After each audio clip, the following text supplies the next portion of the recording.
Hi everyone, क्या हाल चाल है दोस्तों। सर सब बढ़िया, सब मजे में। सर समझ में नहीं आता है, एंड मोमेंट पे स्टैट्स की थ्योरी हम आखिरी में करते करते रह जाती है। दोस्तों इसी के लिए मैं एकदम क्रिस्प और एकदम टू द पॉइंट थ्योरी लेकर के आता हूँ, जहां पर आपकी 100% थ्योरी कवरेज हो जाएगा। वर्स्ट के सिनेरियो थ्योरी अब मैं आपको पूरा समझा करके मैं आपको याद करवा दूंगा।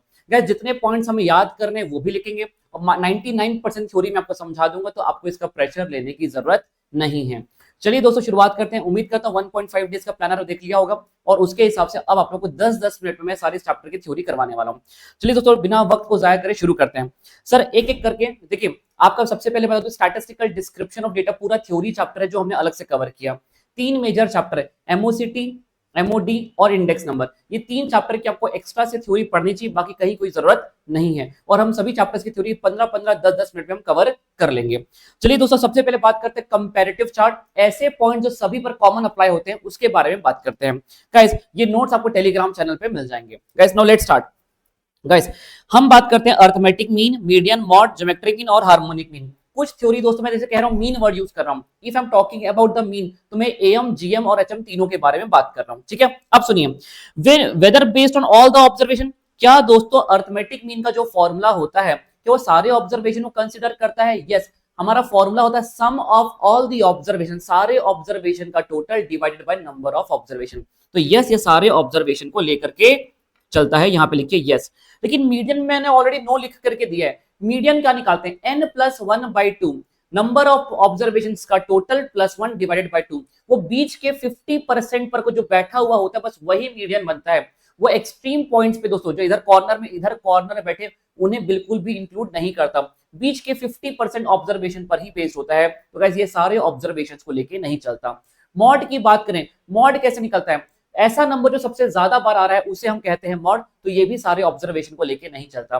Guys geometric mean, product of all the observation raise to the power 1/n, ये भी सबको लेके चलता है।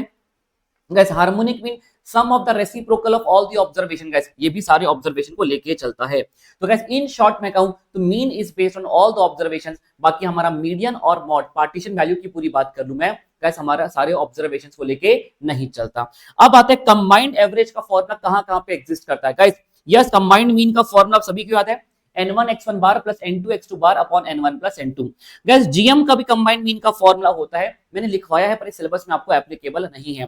कंबाइंड हार्मोनिक मीन का भी फॉर्मूला होता है n1 plus n2 upon n1 upon h1 plus n2 upon h2। उम्मीद करता हूं दोस्तों सारे फॉर्मूले आपको याद हैं।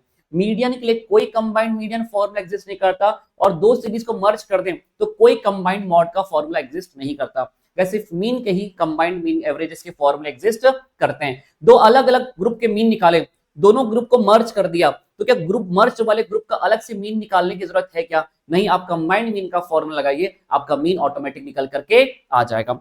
गाइस कौन से वो फॉर्मूले हैं जिसमें डेटा को असेंडिंग या डिसेंडिंग ऑर्डर में अरेंज करना बहुत अनिवार्य है? वो है सिर्फ और सिर्फ पार्टीशन वैल्यू। तो गाइस मुझे सिर्फ मीडियन ही एक ऐसा केस है जहां पर मुझे पहले डेटा को असेंडिंग या डिसेंडिंग ऑर्डर में अरेंज करना होता है, उसके बाद ही मैं फॉर्मूला अप्लाई कर सकता हूं। बाकी सब में लिखा है मैंने नो।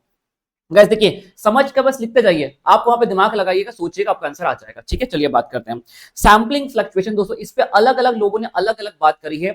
इंस्टीट्यूट ने दोस्तों यहाँ पे एक एम्बिग्यूटी ऐड कर दी। नए वाले मॉड्यूल में उन्होंने एक नया पैराग्राफ ऐड किया जो कि गलत है दोस्तों। पुराने मॉड्यूल में वो वाला पैराग्राफ मिसिंग था, नए वाले मॉड्यूल में पैराग्राफ फालतू का ऐड किया और समराइज करके वही दोनों बात कह दिया। एक जगह पे मॉड्यूल कह रही है कि मीन इज लीस्ट अफेक्टेड, और दूसरी जगह पे मॉड्यूल कह रही है mean is most affected by the sampling fluctuation. सबसे पहले बात करते हैं सैम्पलिंग फ्लक्चुएशन होता क्या है दोस्तों, और एक्सट्रीम वैल्यूज का मतलब होता क्या है। ये दो जगह पे बहुत भारी एम्बिग्यूटी है, जैसा मैं कह रहा हूं वैसा आप लेकर के जाइए। मैं सही बात कहता हूं, कहां पे क्या लिखा है वो छोड़ दीजिए, जो सही है अपन उसके बारे में बात करते हैं। गाइस सैम्पलिंग फ्लक्चुएशन दोस्तों मैं कहता हूं फॉर एग्जांपल हजारों लोग बच्चे थे, अब हजारों बच्चों का sum of the all the observation divide by number of observation करता तो मेरा बहुत टाइम चला जाता।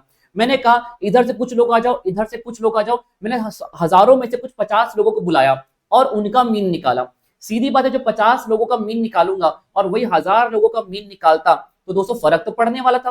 तो गाइस यदि हम पूरे पॉपुलेशन का में फॉर्मूला ना लगा के कुछ सिलेक्टेड लोगों पे फॉर्मूला लगाते हैं, उस सिलेक्टेड लोगों को ही हम कहते हैं सैंपल। तो गाइस जब हम अपने फॉर्मूले पॉपुलेशन पे ना लगा के सैंपल पे लगाते हैं तो क्या इन फॉर्मूले में फर्क पड़ता है क्या? डेफिनेटली। यदि आप पूरे पॉपुलेशन में फॉर्मूला ना लगा के कुछ ही चंद लोगों में फॉर्मूले लगाओगे तो सभी को फर्क पड़ेगा। तो गाइस मैं कहता हूं सैंपलिंग फ्लक्चुएशन से इसे भी फर्क पड़ता है, इसे भी फर्क पड़ता है, इसे भी फर्क पड़ता है। गाइस रुक जाइए रुक जाइए रुक जाइए रुक जाइए, सैंपलिंग फ्लक्चुएशन की बात करेंगे गाइस, ये सभी को फर्क पड़ता है। यस यस यस, सभी को फर्क पड़ जाता है सैंपलिंग फ्लक्चुएशन से।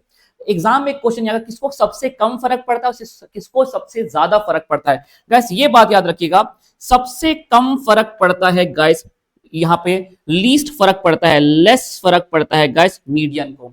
कई जगह पे दोस्तों कई किताबें कहती हैं मीन को लीस्ट फर्क पड़ता है। गाइस मीन को एक ही ड्रॉबैक है, मीन का सिर्फ एक ड्रॉबैक है, और वो यही है कि मीन को सबसे ज्यादा फर्क पड़ता है। गाइस इसे फर्क पड़ता है वेरी मच।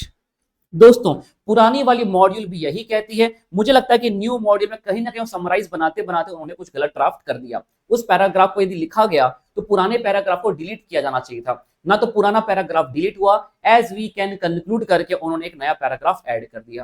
अगर समय होता तो पैराग्राफ में जरूर दिखाता आपको, फिलहाल आपको उसमें एम्बिग्यूटी में फंसने की जरूरत नहीं है। तो क्वेश्चन दोस्तों यहां पे नहीं आएगा कि किसको कम किसको ज्यादा।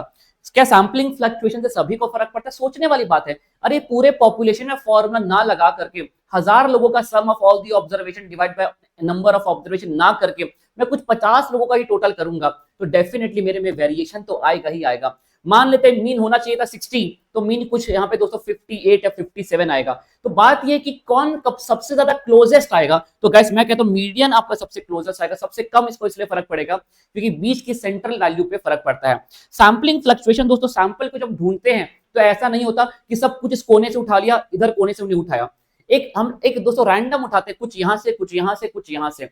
तो गाइस सबसे कम फर्क पड़ता है इसको, क्योंकि ये सबसे सारे के सारे ऑब्जर्वेशन को लेके ही नहीं चलता। ये वैसे ही सारे ऑब्जर्वेशन को लेके नहीं चलता, इसलिए इसको सबसे कम फर्क पड़ता है। ये सारे ऑब्जर्वेशन को लेके चलता है, इसलिए इसको सबसे ज्यादा फर्क पड़ता है सैंपलिंग फ्लक्चुएशन से। उम्मीद करता हूं दोस्तों ये बात क्लियर हो गई होगी।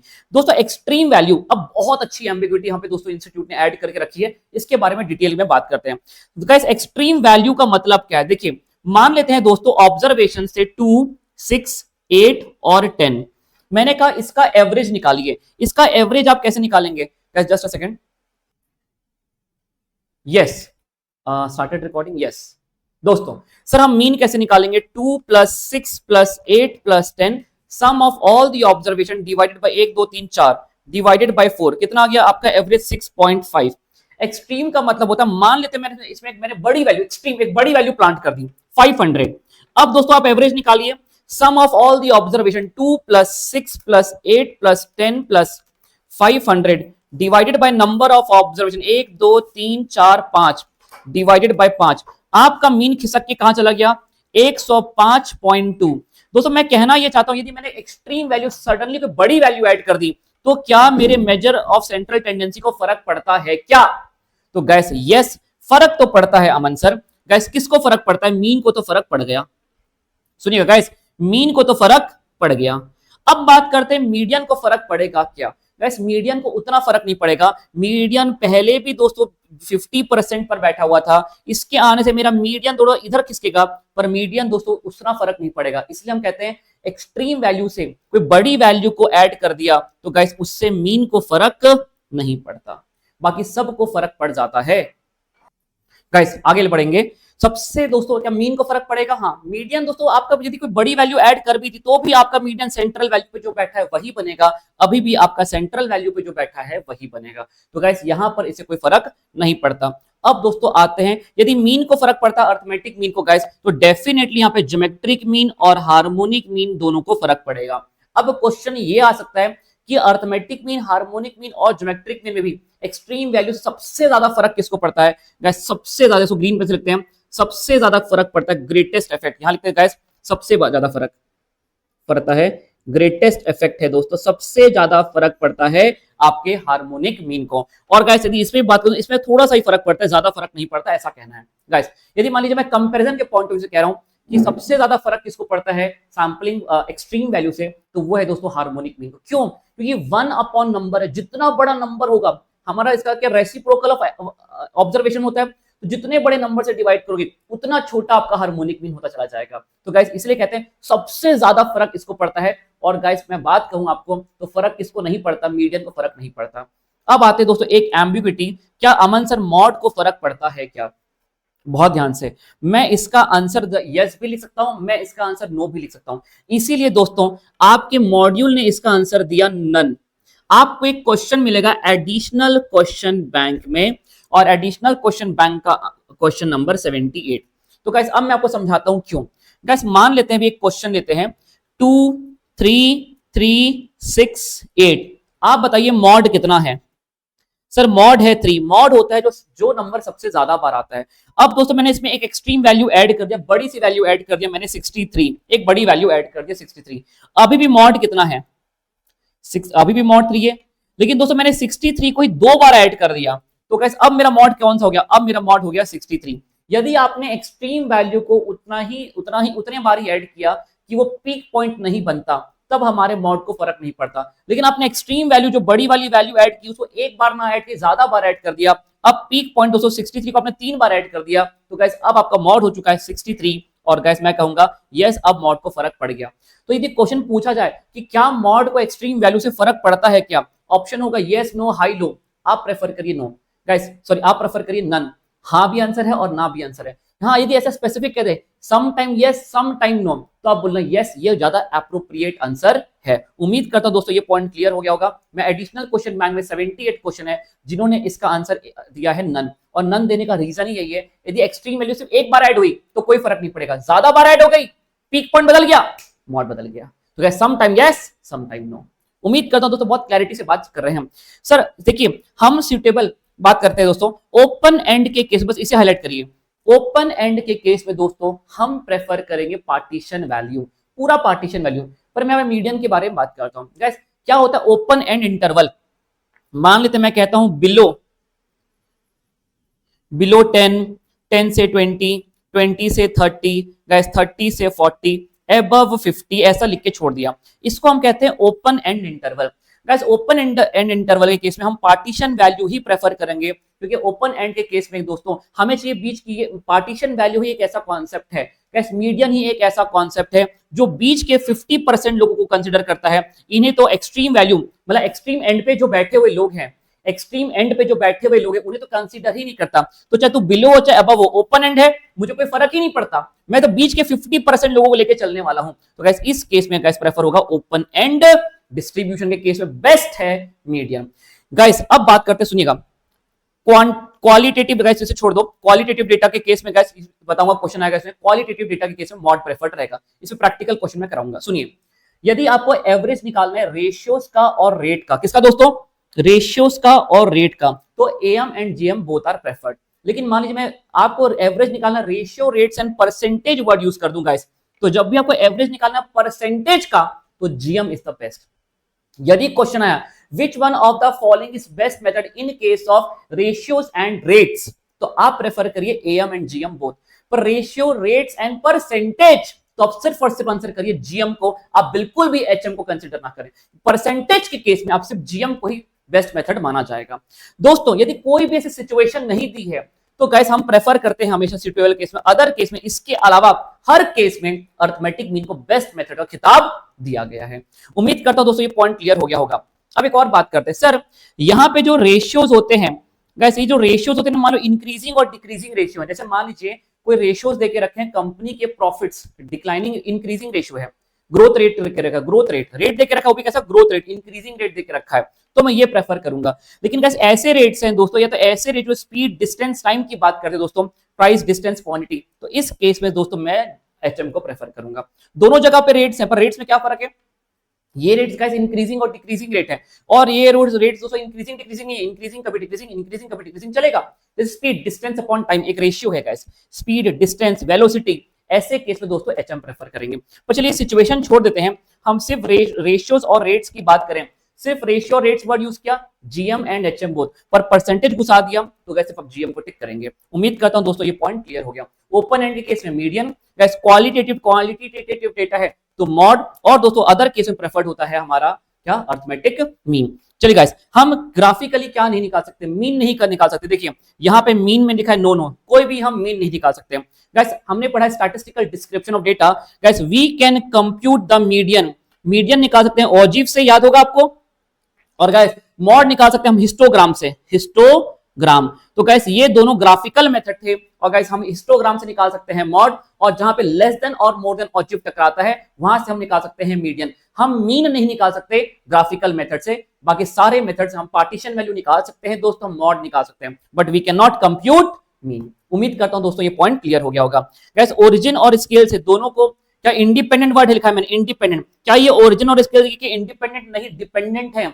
एमओसीटी के मेजर को मीन से भी, सॉरी ओरिजिन से भी फर्क पड़ता है और स्केल से भी फर्क पड़ता है दोस्तों। ये वाली बात हमने देखी यहाँ पे इस प्रकार से कुछ लिखे रखी है, ये एमओडी का मेजर है। आप जब पढ़ेंगे दोस्तों तो मैंने वहां पढ़ाया है आपको कॉमन प्रॉपर्टी में कि मेजर ऑफ सेंट्रल टेंडेंसी के मेजर्स को ओरिजिन और स्केल दोनों से फर्क पड़ता है। चलिए दोस्तों आगे बढ़ते हैं। दोस्तों ये वाली पूरी बात मैंने आपको यहाँ पे लिखवाई थी, इन्हीं बात को मैं रिपीट करवाता हूँ, एक बार यहाँ पे दोबारा लिखवाता हूँ, सुनिएगा। इसमें बहुत ज्यादा क्वेश्चन आते हैं, बहुत सारे क्वेश्चन आप इस पे एक्सपेक्ट कर सकते हो। Guys we are done with the comparative theory. अब मैं आपको छोटी छोटी चीजें लिखवा दूं and we are done with the discussion of the MOCT. आइए दोस्तों, सबसे पहले लिखिए दोस्तों, जब भी हम किसी भी ऑब्जर्वेशन का डेविएशन लिखते हैं उसके मीन से और उसका सम करते हैं तो ये सम हो जाता है 0 when the deviation is taken from the mean. उसका समेशन क्या हो जाता है 0। गाइस जब भी हम डेविएशन चाहते हैं, लेते हैं उसके मीडियन से, किससे लेते हैं दोस्तों, मीडियन से, तो ये हमारा निकल करके आता है मिनिमम। तो गाइस जब भी हमें डेविएशन चाहिए मिनिमम, डिस डेविएशन का चाहिए सारे ऑब्जर्वेशन का मिनिमम, तो हम कहां से लेंगे डेविएशन को, मीडियन से। गाइस यदि आप चाहते हो आपको सम ऑफ स्क्वायर ऑफ डेविएशन चाहिए मिनिमम, तो गाइस स्क्वायर, आपको सम ऑफ स्क्वायर चाहिए मिनिमम, ये मिनिमम चाहिए, डेविएशन का स्क्वायर मिनिमम चाहिए, तो गाइस हम ये डेविएशन लेते हैं किससे, मीन से। Guys when we want the square of the deviation minimum, हम लेंगे अरिथमेटिक मीन से डेविएशन को। और दोस्तों जब हम चाहते हैं डेविएशन का मिनिमम, स्क्वायर का मिनिमम, डेविएशन का समेशन मिनिमम, तो हम ये लेते हैं मीडियन से। ये पूरी बात आपको मैंने लिखवाई है, पर अभी रिवाइज भी करवा दिया स्टैटिस्टिक्स के थ्योरी में। चलिए दोस्तों बात करते हैं, अब बात करते दोस्तों, ये मैंने आपको कंपैरेटिव चार्ट पूरा पढ़ा दिया, इसे बस एक बार देख के जाइए, जहां जहां पर आपने यस लिखा है उसके बारे में एक बार आंसर करिए, बाकी आपको सारी बातें मैंने समझा दी है। अब आइए दोस्तों फिल इन द ब्लैंक्स की तरह मेरी बात को सुनते जाइए, भरते जाइए। गाइस एमओसीटी को हम कहते हैं average of first order, average of first order. Guys MoD को हम कहते हैं एवरेज ऑफ सेकंड ऑर्डर, ये बात याद रखोगे। एमओसीटी को कहते हैं average of first order, MoD को कहते हैं average of second order. Guys यदि वर्ड मीन और एवरेज, यूजुअली यदि सिर्फ मीन वर्ड लिखा है तो हम क्या करें, अर्थमेटिक मीन पकड़े, ज्योमेट्रिक मीन पकड़े कि हार्मोनिक मीन पकड़े, तो guys it is always preferred for the arithmetic mean. सिर्फ मीन वर्ड लिखा है तो usually it means arithmetic mean. Guys लेकिन एवरेज वर्ड यूज होता है, एवरेज वर्ड जैसे यहां भी है, पर ये एवरेज वर्ड को मैं लिंक कर रहा था मीन से, मीन एक एवरेज को रिप्रेजेंट करता है, लेकिन सिर्फ मीन वर्ड लिख दिया तो कौन सा मीन, एएम, जीएम के एचएम, एएम। लेकिन गाइस मान लेते हैं सिर्फ एवरेज वर्ड यूज हो रहा है, गाइस रेफर सिंपल और वेटेड एवरेज में, डिस्क्रीट सीरीज या इंडिविजुअल सीरीज में यदि मीन वर्ड यूज हो रहा है तो guys it is mostly referred for am also, GM also and HM also, GM also and HM also. लेकिन सिर्फ मीन वर्ड लिखा है तो गाइस ये यूजुअली डिपिक्ट करता है, गाइस मीन वर्ड किसको डिपिक्ट करता है, गाइस अरिथमेटिक मीन को। सिर्फ एवरेज वर्ड यूज करता है, सिंपल एवरेज या तो वेटेड एवरेज केस में, तो ये सिर्फ मीन की बात नहीं करता, एएम, जीएम और एचएम के तीनों की बात करता है। ये थोड़ा कंफ्यूजिंग पॉइंट है दोस्तों, हम एग्जाम में भ्रमित हो सकते हैं, हम यहाँ भी अपना आंसर एएम लिख करके आ सकते हैं, इसलिए मैंने आपको इसको अलग से याद करा दिया, ठीक है। अब बात करते हैं एवरेज क्या डिस्कवर करता है। गाइस एवरेज डिस्कवर करता है यूनिफॉर्मिटी, कि कितनी यूनिफॉर्मिटी है इन द, सारे ऑब्जर्वेशन अलग अलग हैं, उसमें यूनिफॉर्मिटी को ढूंढता है। तो क्या ढूंढता है, यूनिफॉर्मिटी। लिखिएगा दोस्तों, इसे याद करना है, एवरेज डिस्कवर करता है यूनिफॉर्मिटी इन वेरिएबिलिटी, हर वेरिएबल्स में इन वेरिएबिलिटी।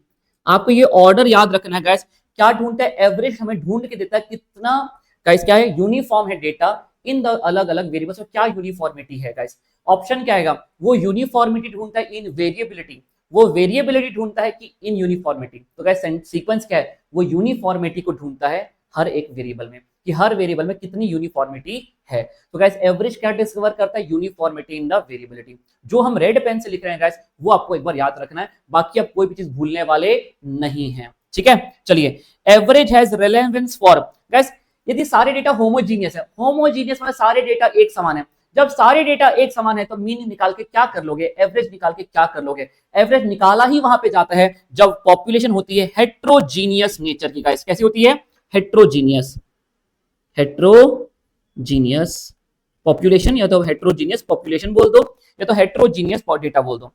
गाइस हेट्रोजीनियस पॉपुलेशन या तो आप कह लीजिए हेट्रोजीनियस डेटा। चलिए अब बात करते हैं frequency. Guys frequencies are also known as weight. ये बात याद रखना गाइस, फ्रीक्वेंसी को हम क्या कहते हैं दोस्तों, वेट भी कहते हैं, ठीक है ना।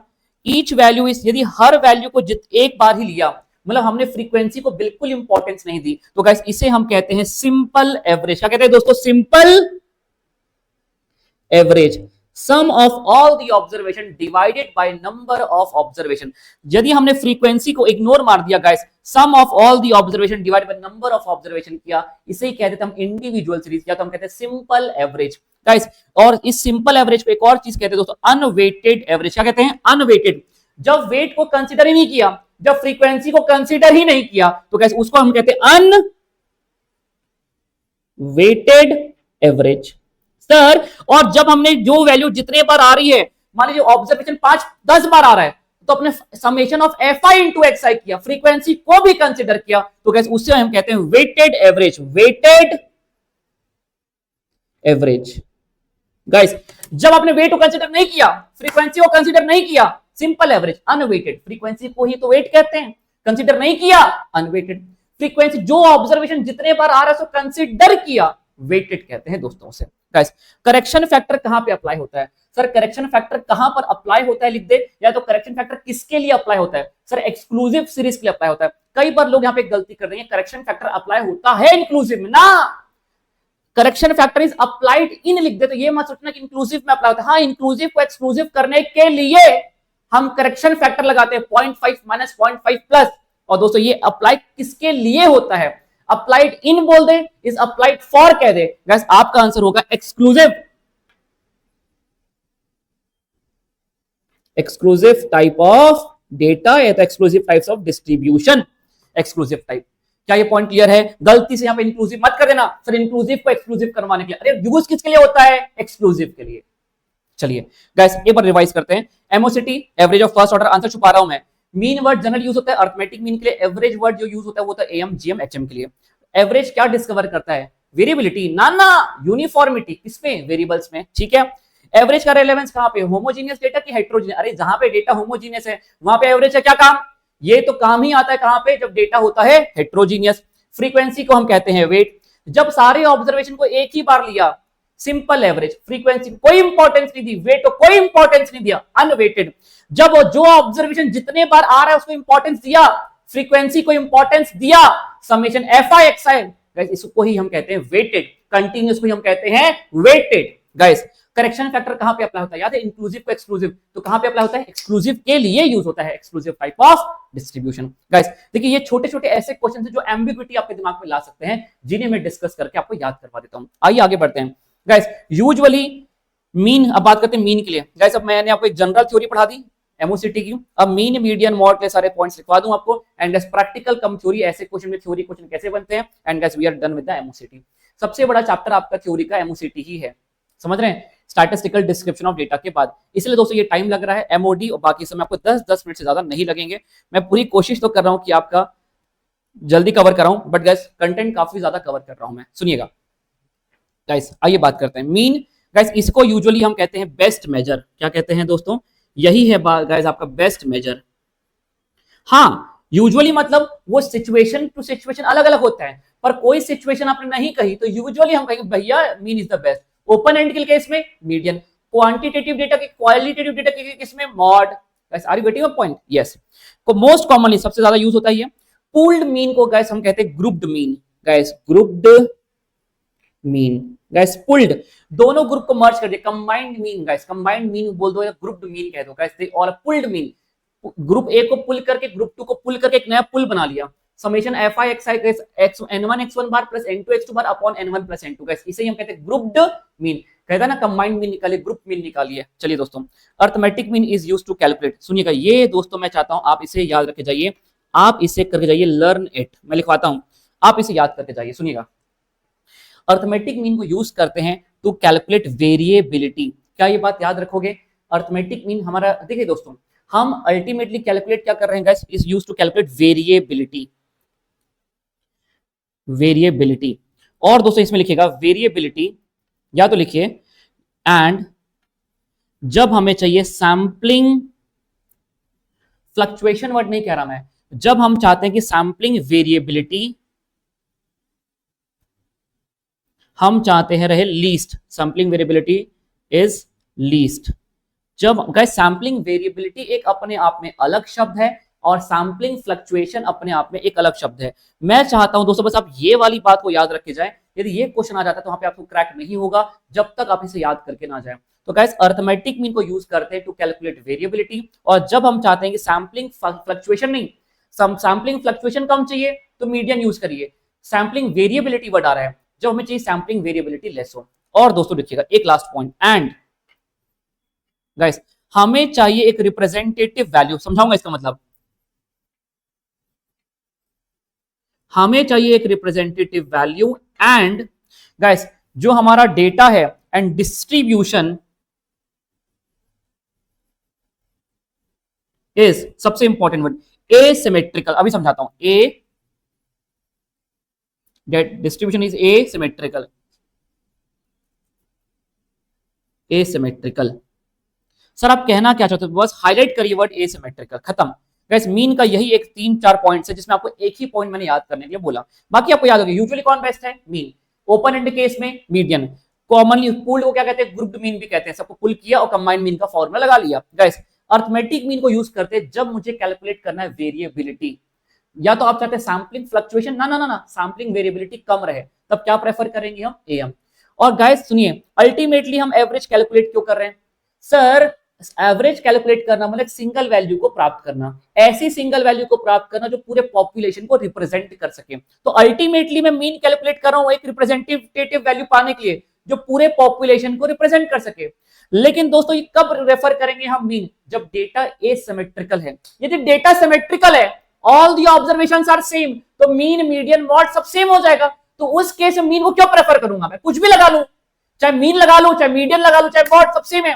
तो मीन को प्रेफर ही तब करते हैं जब डेटा एसिमेट्रिकल है। यदि डेटा सिमेट्रिकल हो गया, सारे ऑब्जर्वेशन 5 5 5 5 5 है, तो मीन भी 5, मीडियन भी 5, मॉड भी 5, उस केस में मीन लगा के क्या उखाड़ लोगे। तो मीन को प्रेफर ही तब करना गाइस, यूजुअली कब प्रेफर करना, यूजुअली बेस्ट मेथड है कब, जब डेटा एसिमेट्रिकल है। यदि डेटा सिमेट्रिकल है तो कुछ भी लगा लो, आंसर रिमेन्स द सेम।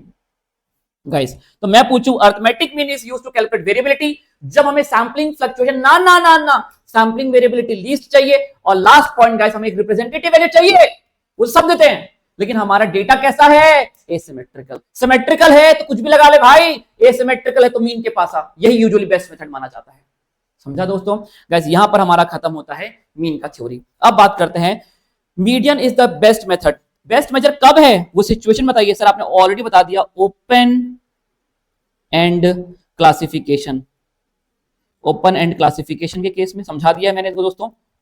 सुनिए दोस्तों, यदि इवन नंबर ऑफ ऑब्जर्वेशन होते हैं, याद है दोस्तों इवन नंबर, जैसे मतलब नंबर ऑफ ऑब्जर्वेशन है 2 6 10 15, कितने observation, number of observation, even number of observation है। तो कैसे आप मीन कैसे निकालते हैं, n+1 4+1/2 ऑब्जर्वेशन। आप मीडियन कैसे निकालते हैं, ऐसे निकालते हैं 5/2, कितना आ गया 2.5 ऑब्जर्वेशन। दोस्तों याद होगा, सेकेंड ऑब्जर्वेशन प्लस 0.5 टाइम्स आगे वाला माइनस पीछे वाला। आपको नहीं लगता इन शॉर्ट आप इन दोनों का एवरेज कर रहे हैं सर? तो हम लोग ये कह सकते हैं कि it is simply an arithmetic mean of middle most two value.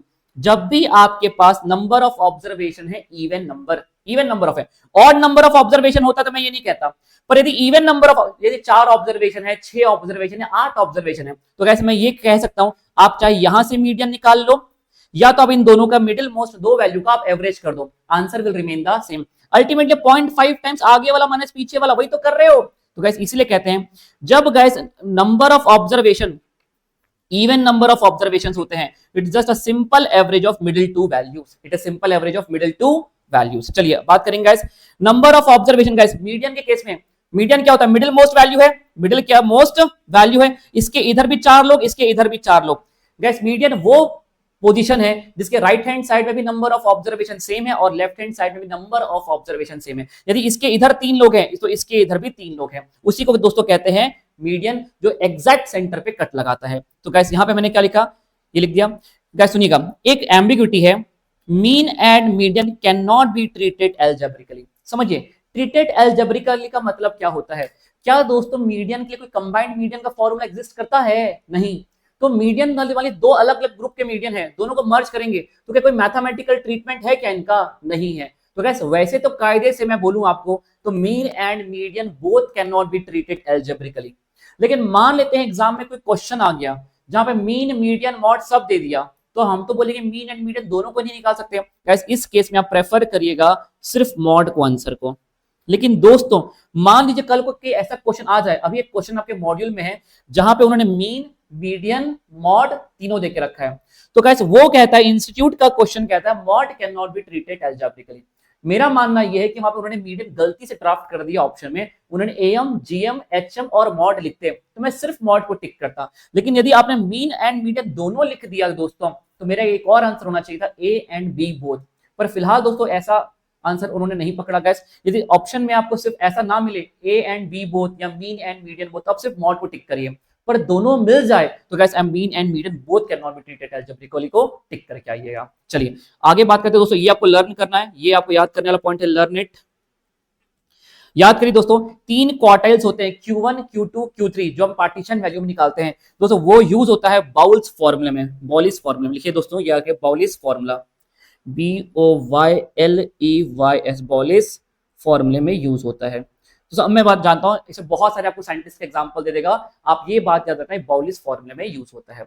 बात खत्म guys, we are done about the median. Guys अब बात करते हैं मॉड की। दोस्तों ये बात याद रखिएगा, मॉड के लिए कोई भी ऐसे यूनिकली डिफाइंड नहीं किया, जैसे मीन के लिए फॉर्मूला है, मीडियन के लिए फॉर्मूला है, जीएम के लिए फॉर्मूला है, एचएम के लिए फॉर्मूला है, मॉड के लिए कोई फॉर्मूला नहीं प्रिस्क्राइब्ड है।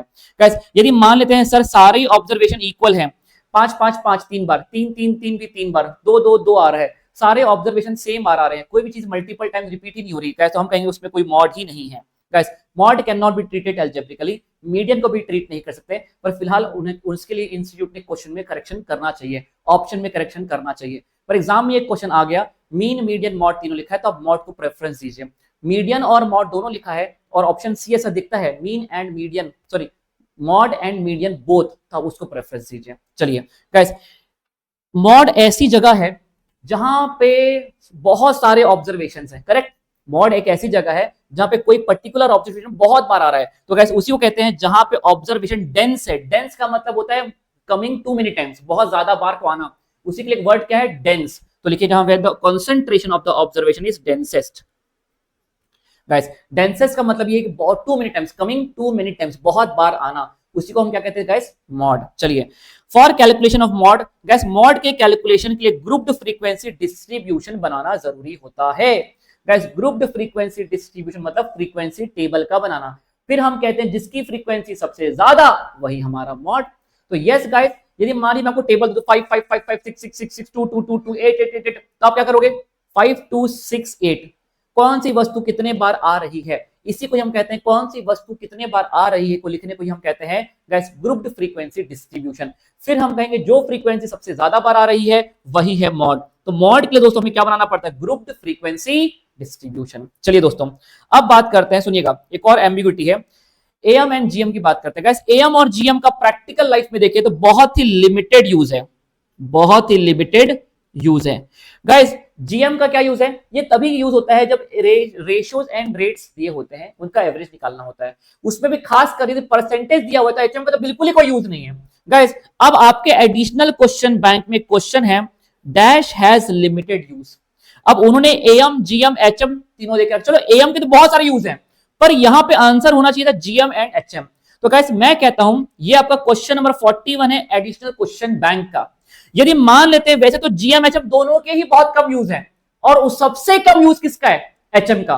रेशियो रेट्स परसेंटेज के केस में फिर भी काम आ जाएगा जीएम, पर परसेंटेज केस में एचएम काम नहीं आएगा। जब तीनों ही आपको ऐसे ऑप्शन देते हैं जीएम और एचएम देते हैं, तो आप प्रेफरेंस दीजिए सबसे कम यूज है एचएम का, एचएम हैज लिमिटेड यूज। लेकिन गाइस मैं कहूं तो जीएम का भी लिमिटेड ही यूज माना जाता है। करेक्ट आंसर तो ये GM and HM both has limited use. ये इंस्टीट्यूट ने थ्योरी में लिखा, क्वेश्चन गलत ड्राफ्ट कर दिया।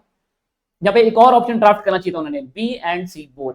आ जाए बी एंड सी बोथ तो वो ज्यादा एक्यूरेट माना जाएगा, आप उसे टिक करके आइएगा। लेकिन मान लेते हैं एएम जीएम एचएम देते तो एचएम को आप लिमिटेड यूज मान के चलिएगा। चलिए आगे बढ़ते हैं गाइस, यदि एक भी ऑब्जर्वेशन जीरो हो गया तो एचएम डिफाइन नहीं होगा और हमारा पूरा ज्योमेट्रिक मीन ही जीरो हो जाएगा। इसीलिए कहते हैं यदि एक भी ऑब्जर्वेशन जीरो है तो हमारा पूरा जीएम जीरो हो गया और हम एचएम को कैलकुलेट ही नहीं कर सकते। अगली बात गाइस, ये बड़ा इंपॉर्टेंट, इसे याद करके जाइए। GM has limited use, GM HM, हाँ HM is good substitute for weighted average. Guys याद रखना, वेटेड एवरेज के लिए इसे गुड सब्सटीट्यूट माना गया है, weighted average. Guys weighted average के लिए एचएम को बेस्ट माना गया है। Guys calculation of GM is more difficult. Guys GM का कैलकुलेशन डिफिकल्ट तो होता है, product of all the observation raise to the power 1 upon m, लेकिन ये किससे ज्यादा डिफिकल्ट है कैलकुलेट करना, एएम से कि एचएम से? एचएम को भी कैलकुलेट करना बहुत डिफिकल्ट है, सबसे आसान है कैलकुलेट करना तो वो है एएम। तो जीएम का कैलकुलेशन डिफिकल्ट तो है, और वो किससे डिफिकल्ट है, एएम से कि एचएम से? तो गाइस ऐसे कैसे प्रेफर करिएगा, एएम से, क्योंकि एचएम का कैलकुलेशन भी डिफिकल्ट है। तो गाइस जीएम का कैलकुलेशन डिफिकल्ट तो है, और सबसे ज्यादा डिफिकल्ट किससे, वो एएम के कंपैरिजन में डिफिकल्ट है। एचएम के कंपैरिजन हम कह नहीं सकते, पर यस हम एएम से कंपेयर करें जीएम का कैलकुलेशन टफ है। गाइस तो हम कहेंगे calculation of GM is more difficult as compare to AM, as compare to HM नहीं बोल सकते हम। चलिए गाइस उम्मीद करता हूं ये पॉइंट क्लियर हो गया होगा। गाइस यहां पर हमारी पूरी एमओसीटी की मैंने आपको कंपैरेटिव चार्ट से सारी थ्योरी कवर कर दी, और जो ट्विस्ट एंड टर्न पॉइंट्स जो आपको परेशान करते हैं वो मैंने आपको पूरा यहां पे करवा दिया। गाइस अब एक प्रैक्टिकल कम थ्योरी बात करते, सुनिएगा गाइस। बहुत क्या हुआ, एक ओपिनियन लेना था, एक डिसीजन लेना था, उस डिसीजन के लिए मैंने 100 लोगों की राय ली। 100 लोगों ने 3 तरीके से आंसर दिए। कुछ लोगों ने कहा गाइस, कुछ लोगों ने कहा मोस्ट लाइकली, मोस्ट लिखना मत यहां पे, मोस्ट अनलाइकली, मोस्ट अनलाइकली कुछ लोगों ने कहा। कुछ लोगों ने कहा नॉट श्योर अमन सर कि आपको यहां पे जाना चाहिए कि नहीं चाहिए। कुछ लोगों ने कहा लाइकली जा सकते हो। कुछ लोगों ने कहा मोस्ट लाइकली जाना ही चाहिए, मोस्ट लाइकली जाना ही चाहिए। अब मैं डिसीजन लेने के लिए कौन से मेजर ऑफ सेंट्रल टेंडेंसी से एवरेज निकालूं? गाइस ये क्वांटिटी डेटा है कि क्वालिटी डेटा है? और क्वालिटी डेटा के केस में सबसे बेस्ट क्या माना जाता है, मॉड। जैसे कि मोस्ट लाइकली कहने वाले थे 2 लोग, नॉट श्योर कहने वाले थे 5 लोग, लाइकली कहने वाले थे 8 लोग, और मोस्ट लाइकली कहने वाले थे 20 लोग। तो मैं कहूंगा जो सबसे ज्यादा बार आ रहा है, मैं केबीसी में क्या कहते हैं उसको, ऑडियंस पोल, सबसे ज्यादा लोग जो कहते हैं उसके साथ चला जाता है एक बंदा। तो कैसे सबसे ज्यादा लोगों ने कहा मोस्ट लाइकली, तो मैं कहूंगा भैया यहाँ पे कैसे लूं, किसको लूं, इसकी बात मानो, इनकी बात मानो, इनकी बात मानो कि इनकी बात मानो? यहाँ पे गाइस एवरेज हम निकाल ही नहीं सकते, सम ऑफ ऑल दी ऑब्जर्वेशन, कोई ऑब्जर्वेशन है नहीं नंबर में, मीडियन हम निकाल ही नहीं सकते। गाइस क्वालिटेटिव डेटा के केस में बेस्ट माना गया है मॉड। तो मैं बोलूंगा गाइस फ्रीक्वेंसी निकाल लो, कौन से लोगों ने क्या बात कितनी बार बोली। मोस्ट लाइकली कहने वाले 2 लोग, ये कहने वाले 5 लोग, जो सबसे ज्यादा लोग कह रहे हैं वो मोस्ट लाइकली, तो मैं कहूंगा I will go with the most likely. तो ऐसे केस में दोस्तों बेस्ट मेजर माना जाएगा मॉड। चलिए क्या ये पॉइंट क्लियर हुआ? This is how guys we have to crack this question. ये है दोस्तों practical cum theory, practical cum theory. चलिए अब बात करते हैं दोस्तों, अगली बात करते हैं, सुनिएगा समझिए, मैं आपको क्वेश्चन पढ़ लेना आप लोग, मैं आपको समझाता हूं। गाइस क्या है कि 5 बिल्डिंग है, building 1, building 2, building 3, building 4, building 5। एक बस स्टॉप बनाना है, क्या बनाना है, एक bus stop. Guys bus stop को कहां पर बनाएं, उसकी लोकेशन निकालने के लिए which method is best, mean, median की मॉड? देखो यदि बस स्टॉप बना रहे हैं तो हम बस स्टॉप वहां बनाना चाहेंगे जो कि सारी बिल्डिंग से सबसे कम डिस्टेंस पर रहे, मतलब बिल्डिंग ए से आने वाले, बी से आने वाले, सी से आने वाले, डी से आने वाले और ई से आने वाले, सारी बिल्डिंग से आने वाले लोगों को सबसे कम पड़े। मैं चाहता हूं ये सारे ऑब्जर्वेशन का यहां से डेविएशन हो minimum, sum of the building should be, deviation should be minimum. Deviation मतलब डिस्टेंस, इन दोनों के बीच की दूरी माइनस इन दोनों की दूरी, इन दोनों की दूरी, इन दोनों, ये आपको मिनिमम चाहिए। जब आपको ये डिस्टेंस मिनिमम चाहिए तो बताइए हम डेविएशन कहां से लेते हैं? गाइस ये वाली थ्योरी मैंने आपको लिखवाई, देखिए यदि आप चाहते हैं कि आपका डेविएशन मिनिमम हो तो आप डेविएशन को लीजिए मीडियन से। तो गाइस यहां पे बस स्टैंड की जगह निकालने के लिए I will prefer to use median, है ना? ऐसे दोस्तों आपको थ्योरी क्रैक करनी है जो कि लिखवा दी। यदि यहां पे कोई ऐसी सिचुएशन बनती कि मुझे स्क्वायर मिनिमम चाहिए होता तो मैं अर्थमेटिक मीन कहता। गाइस अब बात करते लास्ट दोस्तों, एक दुकान में जूते बिक रहे हैं बहुत सारे, उसको रीऑर्डर प्लेस करना है कि मैं कौन सा जूता मंगवाऊं अपने रीसेल के स्टोर पे। रिटेलर सोच रहा है मैं कौन सा जूता मंगा के रखूं, तो बताइए वो उसे कौन सा जूता मंगाना चाहिए, कौन से साइज का जूता मंगाना चाहिए? गाइस जिसके ग्राहक सबसे ज्यादा है, जिसके ग्राहक सबसे ज्यादा है, मान लीजिए एक है स्मॉल साइज, एक है मीडियम और एक है लार्ज, वो रोज बिक्री कर रहा है, उसको अपने रिटेलर को, एक मैन्युफैक्चरर को कहना हाँ भैया जूता भेज देना, तो पूछ रहा कौन सा साइज भेजूं, तो भैया आप मीडियम भेज दीजिए। क्यों मीडियम भेज दीजिए? क्योंकि मीडियम के ग्राहक सबसे ज्यादा आ रहे हैं। सबसे ज्यादा जो ऑब्जर्वेशन आता है उसे पता कैसे करते हैं सर? उसे पता करने का भी तरीका है मॉड। तो गाइस इसके लिए हम प्रेफर करेंगे मॉड। दोस्तों उम्मीद करता हूं ये पॉइंट क्लियर हो गया होगा। और दोस्तों यहां पर मैं आपको पूरी एमओसीटी की practical cum theory, comparative chart और सारी रेक्टिफिकेशन वाले सारे पॉइंट्स मैंने आपको लिखवा दिए। उम्मीद करता हूं दोस्तों थ्योरी क्लियर हो गई होगी। दोस्तों चलिए अब आगे बढ़ेंगे। दोस्तों अब हम करेंगे एमओडी की थ्योरी। ओके दोस्तों चलिए अब आगे बढ़ते हैं। मेजर ऑफ डिस्पर्शन की सेम फॉर्मेट में दोस्तों हम सारी थ्योरी को कवर करते हैं। Guys compare to measure of central tendency, measure of dispersion में काफी कम पॉइंट्स हैं जो आपको याद रखने हैं। मेजर ऑफ सेंट्रल टेंडेंसी की थ्योरी खत्म तो समझ जाइए आपकी पूरी स्टैटिस्टिक्स की थ्योरी खत्म, including guys statistical description of data अपने आप में एक अलग चैप्टर है जिसका वेटेज 4 नंबर है, वो कर लिया, एमओसीटी कर लिया। अब आपको थ्योरी ज्यादा परेशान नहीं करेगी।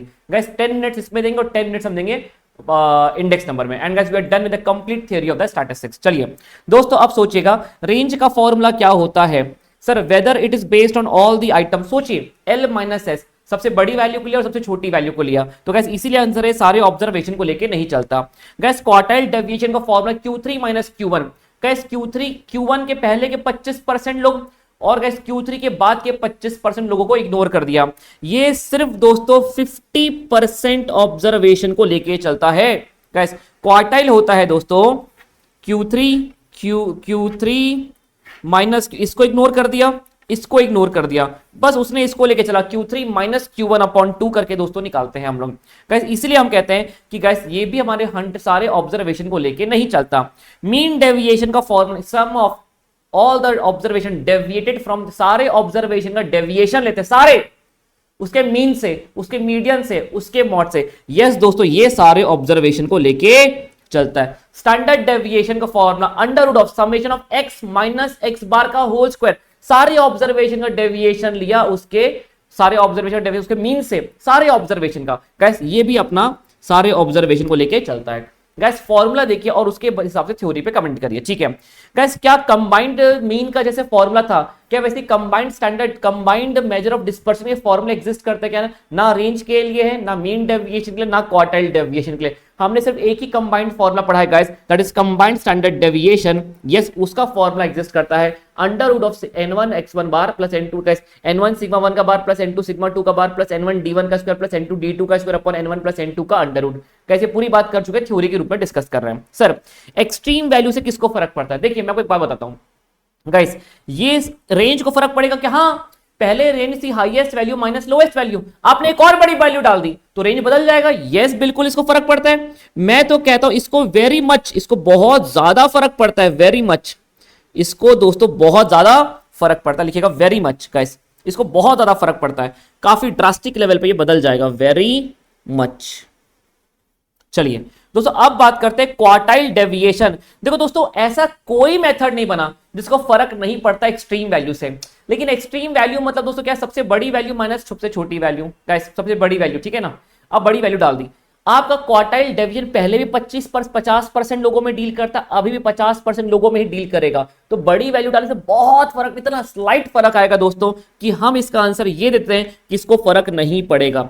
लेकिन गाइस कायदा तो ये कहता है एक्सट्रीम वैल्यू यदि आप एमओसीटी में डालो चाहे एमओडी में डालो, थोड़ा थोड़ा तो फर्क पड़ेगा, पर इसको इतना कम फर्क पड़ता है कि थ्योरेटिकली हम इसे कह देते हैं इसे कोई फर्क नहीं पड़ेगा। जैसे हमने मीन के लिए कह दिया था, पार्टीशन वैल्यू के लिए, कि उसे फर्क नहीं पड़ेगा क्योंकि वो बीच के 50% में डील करता है, आखिरी के ऑब्जर्वेशन को लेके ही नहीं चलता। तुम बड़ी वैल्यू डाल दोगे तो भी हम 50% में ही कांटा मारेंगे, यहां भी आपने बड़ी वैल्यू डाल दी तो भी हम 50% में ही कांटा मारेंगे। तो गाइस इसको हम कहते हैं फर्क पड़ेगा, थोड़ा तो पड़ेगा ना यार, नंबर ऑफ ऑब्जर्वेशन बढ़ जाएंगे तो बिल्कुल फर्क पड़ेगा, इतना स्लाइट फर्क पड़ेगा कि थ्योरेटिकली हम कहते हैं इसे कोई फर्क नहीं पड़ा। गाइस बाकी सभी को फर्क पड़ेगा क्योंकि सारे के सारे ऑब्जर्वेशन को लेके चलते हैं ये। तो गाइस इसके लिए मैं कहूंगा गाइस फर्क तो पड़ेगा पर कम फर्क पड़ेगा, बट यस फर्क पड़ेगा। सबसे ज्यादा फर्क पड़ता है दोस्तों यहाँ पे रेंज को। चलिए दोस्तों ओपन एंड के लिए सभी को पता है ये सारे ऑब्जर्वेशन को लेके चलते हैं दोस्तों। यहाँ पे बेस्ट मेथड का खिताब लेके जाएगा आपका क्वार्टाइल डेविएशन। कैसे ओपन एंड इंटरवल मतलब जैसा कि मैंने बताया अब अबव 50 लेस देन 20 लिखा है और ये डील करता है बीच के 50% लोगों पे।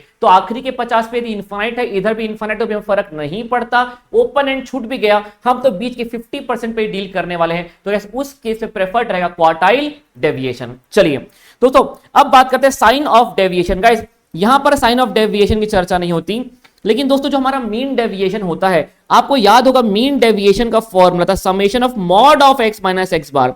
क्या मैं ये कह सकता हूं डेविएशन नेगेटिव आया तो भी हमने पॉजिटिव करके लिया? हाँ। तो दोस्तों यहां पे प्रॉब्लम ये है actual plus minus sign of deviations को इग्नोर किया जाता है मीन डेविएशन पे, जबकि हमारा स्टैंडर्ड डेविएशन का फॉर्मूला होता है summation of x minus x bar. Actual deviation का स्क्वायर लेते हैं और उसका अंडर रूट लेते हैं, लेकिन हम डेविएशन लेते हैं एक्चुअल। लेकिन यहां पे -3 आता तो भी हम क्या करते थे +3। तो गाइस हमारा mean deviation actual sign of deviation को इग्नोर करता है, जबकि ये हमारा एक्चुअल प्लस माइनस को कंसीडरेशन में लेता है। और ये बहुत बड़ा रीजन बनता है दोस्तों, जिस वजह से मैं कहता हूं कि standard deviation is the best method of dispersion, और ये मोस्ट कॉमनली यूज्ड है, मोस्ट कॉमनली यूज्ड, क्योंकि दोस्तों ये बेस्ट मेथड है, इसलिए इसे सबसे ज्यादा प्रेफर किया जाता है। चलिए दोस्तों यहां पे हो सकता है कंपैरेटिव चार्ट हमारा खत्म हो गया। क्या दोस्तों इसको ओरिजिन से फर्क पड़ता है? इसे ओरिजिन से मैंने अफेक्टेड वर्ड यूज किया है दोस्तों, और एमओसिटी में मैंने इंडिपेंडेंट वर्ड यूज किया था। अफेक्ट होता है क्या? इसे ओरिजिन से प्लस माइनस कर दीजिए, कोई फर्क नहीं पड़ेगा। इसे फर्क पड़ता है सिर्फ स्केल चेंज करने से, वो भी दोस्तों हम मॉड्यूलस ऑफ स्केल लेते हैं। यदि आपने -3 से सारे ऑब्जर्वेशन को मल्टीप्लाई किया तो भी गाइस जो हमारा नया मेजर ऑफ डिस्पर्शन रहेगा वो सिर्फ मल्टीप्लाई बाय 3 यूनिट होगा, -3 से मल्टीप्लाई नहीं करते हैं। गाइस मॉड्यूलस ऑफ स्केल का इंपैक्ट यहां पर पड़ता है। Guys mathematical property remains the same as MOCT।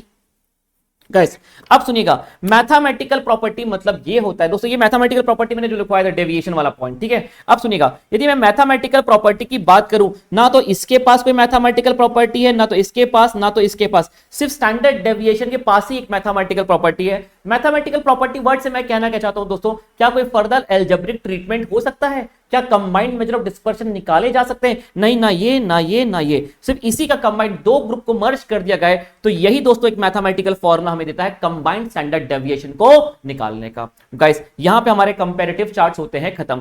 Sir आपके मन में आ रहा होगा अमन सर आपने सैंपलिंग फ्लक्चुएशन के बारे में कुछ नहीं कहा। सुनिएगा दोस्तों, सैंपलिंग फ्लक्चुएशन में दोस्तों सबको फर्क पड़ता है, सारे मेजर ऑफ डिस्पर्शन को सैंपलिंग फ्लक्चुएशन से फर्क पड़ता है, लेकिन यहां कम ज्यादा वाली कोई बात डिस्कस नहीं होगी, सबको एक नोटेबल अमाउंट पे फर्क पड़ता है। इसीलिए इस पे सैंपलिंग फ्लक्चुएशन पे कोई क्वेश्चन आने की संभावना शून्य। लेकिन सैंपलिंग फ्लक्चुएशन से बोलूं तो ये सारे मेजर्स को फर्क पड़ता है गाइस सैंपलिंग फ्लक्चुएशन से। चलिए दोस्तों अब बात को आगे बढ़ाते हैं, अब आते हैं की पॉइंट्स पे। गाइस मेजर ऑफ डिस्पर्शन को हम कहते हैं एवरेज ऑफ सेकंड ऑर्डर, और मेजर ऑफ डिस्पर्शन को, मेजर ऑफ सेंट्रल टेंडेंसी को हम कहते हैं average of first order. Guys dispersion का मतलब ही होता है गाइस स्कैटरनेस को मेजर करना। अब बात करते हैं एमओडी निकाल के क्या देता है। गाइस दो तरह के मेजर हमने पढ़े थे, एक एब्सोल्यूट मेजर और एक रिलेटिव मेजर। गाइस एब्सोल्यूट क्या था? L माइनस एस, रेंज की बात करें, और उसका रिलेटिव क्या था? L minus S upon L plus S into 100 multiply by 100 करते थे। तो गाइस एब्सोल्यूट मेजर भी मेजर कर सकते हैं, हम मेजर करते हैं अमाउंट ऑफ वेरिएशन, जिसको दोस्तों हम कहते थे एब्सोल्यूट, रेड पेन से लिखते हैं guys absolute major, absolute major. और क्या निकाल के देता है हमें? डी, एमओडी हमें और निकाल के देता है अमन सर डिग्री ऑफ वेरिएशन। हम कैलकुलेट करते कितना अमाउंट वेरिएशन है, सारे के सारे ऑब्जर्वेशन अपने मेजर ऑफ सेंट्रल टेंडेंसी से कितना डेविएटेड हैं, वही हमें निकाल के देता है एमओडी। सारे के सारे ऑब्जर्वेशन अपने मीन से कितना डेविएटेड है, सारे के सारे ऑब्जर्वेशन अपने मॉड से कितना डेविएटेड हैं, सारे के सारे ऑब्जर्वेशन में कितना डिफरेंस है अपने actual major of central tendency से, इसे ही कहते हैं अमाउंट ऑफ वेरिएशन, जो कि दोस्तों एक एब्सोल्यूट मेजर है। जब आप डिग्री निकालते थे, मल्टीप्लाई बाय 100 करते थे गाइस, उसको हम कहते थे रिलेटिव मेजर, रिलेटिव मेजर। तो दोस्तों यदि मैं पूछ सकता एमओडी क्या डिसाइड करता है, एमओडी डिसाइड करता है amount of variation and degree of variation. Amount दोस्तों जो आपने निकाला, एग्जैक्ट निकाला गैस, वो था हमारा एब्सोल्यूट डेविएशन, एंड गैस हमारा डिग्री था जो मल्टीप्लाई बाय 100 किया था, Q3 minus Q1 upon Q3 plus Q1 into 100। जब अपने रिलेटिव मेजर निकाले थे उसे दोस्तों हम कहते हैं डिग्री ऑफ वेरिएशन। चलिए दोस्तों आगे बढ़ेंगे, अब बात करते हैं रेंज से। दोस्तों ये बात थोड़ी बहुत यहां पे याद रखने वाली बात है, इसे रेड पेन से लिखिएगा गैस। यदि मान लीजिए हमने सैंपल साइज को बड़ा किया, रेंज दोस्तों क्या होता है? L minus S. पहले मैंने 1000 में से 50 का सैंपल लिया, फिर मैंने 100 का सैंपल लिया, फिर मैंने 150 का सैंपल लिया। तो जैसे जैसे मेरा सैंपल साइज बढ़ेगा दोस्तों, वैसे वैसे मेरा रेंज भी बढ़ेगा, रेंज भी इंक्रीज हो जाएगा। दोस्तों एक बात याद रखिएगा, ये थ्योरेटिकली आप इसको याद रखिएगा, लर्न लिखिएगा दोस्तों यहां पे। ये दोस्तों होता है रेंज का सबसे ज्यादा यूज होता है क्वालिटी कंट्रोल के लिए। थ्योरेटिकली याद रखिए, quality control, for the quality control guys, range is used for the quality controls. ये बात आपको प्लीज थ्योरेटिकली याद रखनी है।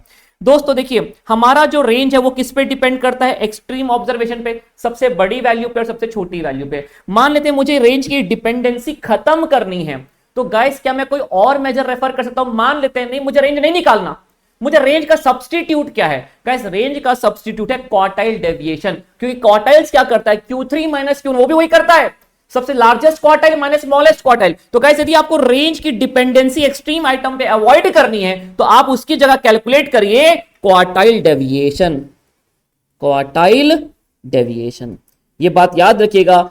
इसी वजह से दोस्तों मैंने आपको बताया कि क्वार्टाइल्स डेविएशन को हम सेमी इंटर क्वार्टाइल रेंज भी कहते हैं guys, because this is good substitute of the range. क्योंकि रेंज में दोस्तों डिपेंड करता है largest value minus smallest value, वो नहीं पता आपको, क्वार्टाइल्स पता है। बिल्कुल आप इसको छोड़कर के आप क्वार्टाइल्स निकाल लीजिए guys, both are considered to be good substitute for each other. चलिए गाइस यहां पे हो गया, एक बार रिवाइज करते हैं, खत्म हो गया, खत्म गाइस। एमओडी क्या होता है सर? मेजर ऑफ डिस्पर्शन को कहते हैं order of the sorry average of the second order. Sir scatterness को मेजर करता है, दो चीज निकालते हैं, एब्सोल्यूट और रिलेटिव। गाइस एब्सोल्यूट मतलब क्या? अमाउंट ऑफ वेरिएशन, और जब परसेंटेज में निकालते हैं तो उसे हम कहते हैं degree of variation. Guys sample size बढ़ाओगे आपका वैसे वैसे गाइस रेंज भी बढ़ जाएगा। रेंज का दोस्तों सबसे ज्यादा यूज होता है क्वालिटी कंट्रोल्स के लिए। डिपेंडेंसी हम रेंज की खत्म कर सकते हैं bye calculating the quartile deviation. चलिए बात करें क्वार्टाइल डेविएशन की, तो guys quartile deviation is an appropriate major of dispersion in case of, हमने ऑलरेडी लिख लिया, open and classification, open and classification. ठीक है, अब बात करते हैं दोस्तों, यहां पे लिखिएगा, ये एक याद रखने वाला फॉर्मूला बनता है, learn it guys. Quartile deviation is equal to probable error of deviation, probable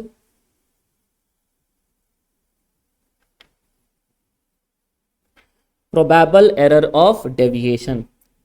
guys एक और नाम है इसका, probable error of deviation. Guys ये बात प्लीज याद रखिएगा, quartile deviation is equal to probable error of deviation के नाम से भी जाना जाता है। Quartile deviation is equal to probable error किसका? Of the deviation. चलिए गाइस में इंटर क्वार्टाइल रेंज भी हम इसे कहते हैं। देखो दोस्तों सभी को पता है कि बेस्ट मेथड का खिताब लेके जा चुका है, बेस्ट मेथड का खिताब लेके जा चुका है ये दोस्तों, ये मोस्ट कॉमनली यूज्ड है, लिखवा चुका हूं मैं आपको। सुनिएगा दोस्तों, यदि मान लेते हैं सारे के सारे ऑब्जर्वेशन सेम हो गए, 5 5 5 5 5 5, तो सभी का डेविएशन आप लोगे किससे? मीन से। जब सारे ऑब्जर्वेशन सेम होते हैं तो मीन भी वही हो जाता है 5। जब सारे ऑब्जर्वेशन का डेविएशन 5 का डेविएशन 5 से ही लोगे तो आपका क्या हो जाएगा? वेरिएंस, स्टैंडर्ड डेविएशन क्या हो जाएगा? 0। यदि सारे ऑब्जर्वेशन इक्वल हो गए गाइस तो आपका स्टैंडर्ड डेविएशन हो जाएगा 0। मान लेते हैं, सोचो कैसे, सारे ऑब्जर्वेशन हो गए 5 5 5 5, मीन कितना आ गया? 5। फॉर्मूला लगाओगे x माइनस एक्स बार का whole square, 5 minus 5 5 minus 5, ultimately 0 plus 0 plus 0 करोगे तो गाइस कितना आ जाएगा? 0 ही आ जाएगा। जैसे कि एग्जांपल के तौर पे यदि मान लेते हैं कंपनी हर साल सेम प्रॉफिट कमा रही है लास्ट 10 महीने से, लास्ट 10 महीने में सेम प्रॉफिट कमा रही है, तो मैं कहूंगा उसका स्टैंडर्ड डेविएशन कितना हो जाएगा? 0। कोई डेविएशन नहीं है, आप हर साल यदि सेम प्रॉफिट कमाएंगे तो। डेविएशन होता ही क्या है? अपने मेजर ऑफ सेंट्रल टेंडेंसी से कितना डेविएट कर रहे हो। यदि आप हर साल सेम प्रॉफिट कराओगे तो आपका एवरेज वही आएगा। जब दोनों वस्तुएं सेम है तो डेविएशन कितना हो गया आपका? 0। चलिए guys, dash factor help us to calculate the value of the standard deviation. दोस्तों ये एक थ्योरी ऐसी है जो यहाँ पे सैंपलिंग चैप्टर की यहाँ पे मर्ज हो गई। गाइस याद है हमने सैंपलिंग चैप्टर में पढ़ा था करेक्शन फैक्टर, कि गाइस आपने पॉपुलेशन का स्टैंडर्ड डेविएशन निकाला, यदि आपको उसका मीन का निकालना है तो मैंने आपको एक फॉर्मूला बताया था अंडर रूट ऑफ n-1 वाला। मैंने कहा था दोस्तों कि यहाँ पे इंस्टीट्यूट ने भी उसके बारे में कुछ मेंशन नहीं किया है, इसे हम कहते हैं करेक्शन फैक्टर। गाइस यदि मान लेते हैं आपने पूरे पॉपुलेशन का स्टैंडर्ड डेविएशन निकाल लिया, ठीक है, अब आपको स्टैंडर्ड डेविएशन निकालना है सैंपल का, तो गाइस ये कैलकुलेट करने के लिए हम यूज करते थे एक करेक्शन फैक्टर। इंस्टीट्यूट ने दोस्तों एक क्वेश्चन, थ्योरी क्वेश्चन पूछ सकती है क्योंकि ये एडिशनल क्वेश्चन बैंक में मेंशन है। Which factor is used to calculate standard deviation? Guys यहां पे लिखिए करेक्शन फैक्टर,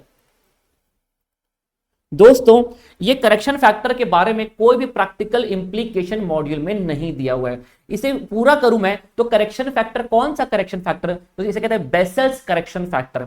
पर बेसेल्स वर्ड आपके सिलेबस में नहीं मेंशन किया, पर मैं आपको एंड लेवल पे बताऊं, yes guys the actual name is Bessel's correction. तो गाइस यदि हमें स्टैंडर्ड डेविएशन कैलकुलेट करने के लिए सैंपल का दोस्तों हम यूज करते हैं करेक्शन फैक्टर, जिसे हम कहते हैं बेसेल्स करेक्शन फैक्टर। तो गाइस यहां पे क्वेश्चन ये आएगा, which factor is used to calculate the standard deviation. हो सकता है सैंपल और पॉपुलेशन वर्ड यूज ना करें, तो याद रखिएगा दोस्तों एक बेसेल्स करेक्शन करके कंसेप्ट हुआ करता था जो कि यूज होता है, तो बेसेल्स वर्ड यूज ना करें तो भी करेक्शन फैक्टर यूज होता है to calculate the standard deviation. चलिए गाइस, यदि मान लेते हैं सारे के सारे ऑब्जर्वेशन अपने मीन के आसपास है, यदि सारे के सारे ऑब्जर्वेशन अपने मीन के आसपास है तो डेविएशन कितना हो जाएगा, डेविएशन जितना मीन के पास होगा डिफरेंस उतना कम हो जाएगा, और जितना डिफरेंस कम हो जाएगा स्टैंडर्ड डेविएशन भी उतना स्मॉल हो जाएगा। यदि सारे के सारे ऑब्जर्वेशन अपने मीन के आसपास होंगे तो डेविएशंस कम हो जाएंगे, जब डेविएशन कम हो जाएगा तो कैसे पूरा स्टैंडर्ड डेविएशन ही कम हो जाएगा। चलिए कोएफिशिएंट ऑफ वेरिएंस, सर ये फॉर्मूला किसने इजाद किया कोएफिशिएंट ऑफ वेरिएंस का, गाइस इसका साइंटिस्ट का नाम था कार्ल पियर्सन। लिखिए दोस्तों कार्ल, हमें लगता है सिर्फ आर का फॉर्मूला दिया उन्होंने, नहीं guys Karl Pearson, Karl Pearson. Guys coefficient of variance का फॉर्मूला क्या होता है, sigma upon mean into 100, and guys this formula is given by the Karl Pearson. चलिए दोस्तों standard deviation, guys standard deviation दोस्तों हमें पूल्ड मेजर कहलाता है। क्यों कहलाता है पूल्ड मेजर, मतलब क्या गाइस, दो ग्रुप को मर्ज करके क्या हम स्टैंडर्ड डेविएशन पूरे ग्रुप का निकाल सकते हैं, यस इसी तो कहते हैं combined standard deviation. Guys yes तो ये बहुत सही है, सेवरल ग्रुप को मर्ज भी कर दिया तो पूरे ग्रुप का स्टैंडर्ड डेविएशन निकाला जा सकता है, क्योंकि एक ही मेजर ऑफ डिस्पर्शन है जो को कंबाइंड का फॉर्मूला देता है, और वो है दोस्तों कंबाइंड स्टैंडर्ड डेविएशन। चलिए दोस्तों standard deviation is less than mean deviation, क्या ये बात सच है, आपको ये बात याद होनी चाहिए guys. Quartile deviation is greater than guys, sorry QD MD is to SD का रेशियो है दोस्तों 10:12:15। गाइस आप ये देख लीजिए रेशियो निकालेंगे दोस्तों, जब आप रेशियो निकालेंगे QD SD is less, guys यहां पे दोस्तों ये इसकी वैल्यू जितनी बड़ी हो जाएगी दोस्तों ये उतना छोटा हो जाएगा, ये बात याद रखिएगा। SD is less than mean deviation, guys मैंने आपको लिखवाया था mean deviation is 0.8 times the standard deviation. तो गाइस जो भी स्टैंडर्ड डेविएशन होगा गाइस उसका 80%, just a second guys,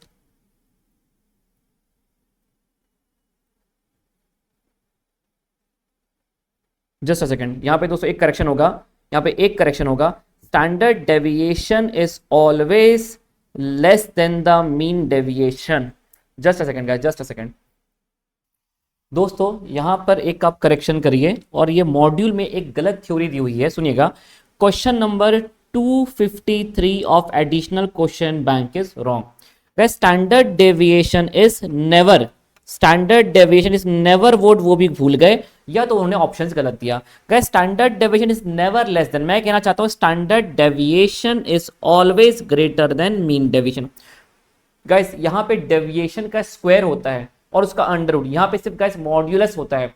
guys the square का अंडर रूट हमेशा गाइस कम ज्यादा रहेगा एज कंपेयर टू दिस। चलिए मैं आपको एक बार इसको ये भी समझाता हूं। यहां पे दोस्तों पहली बात समझिए, आपको ये सेम क्वेश्चन मिलेगा 253 करके एडिशनल क्वेश्चन बैंक, जहां पर उन्होंने ये कह दिया standard deviation is less than the mean deviation, गलत है। Standard deviation is always greater than the mean deviation. अब मेरी बात सुनिए कैसे दोस्तों, हमको ये पता है QD MD और SD का रेशियो 10:12:15 होता है।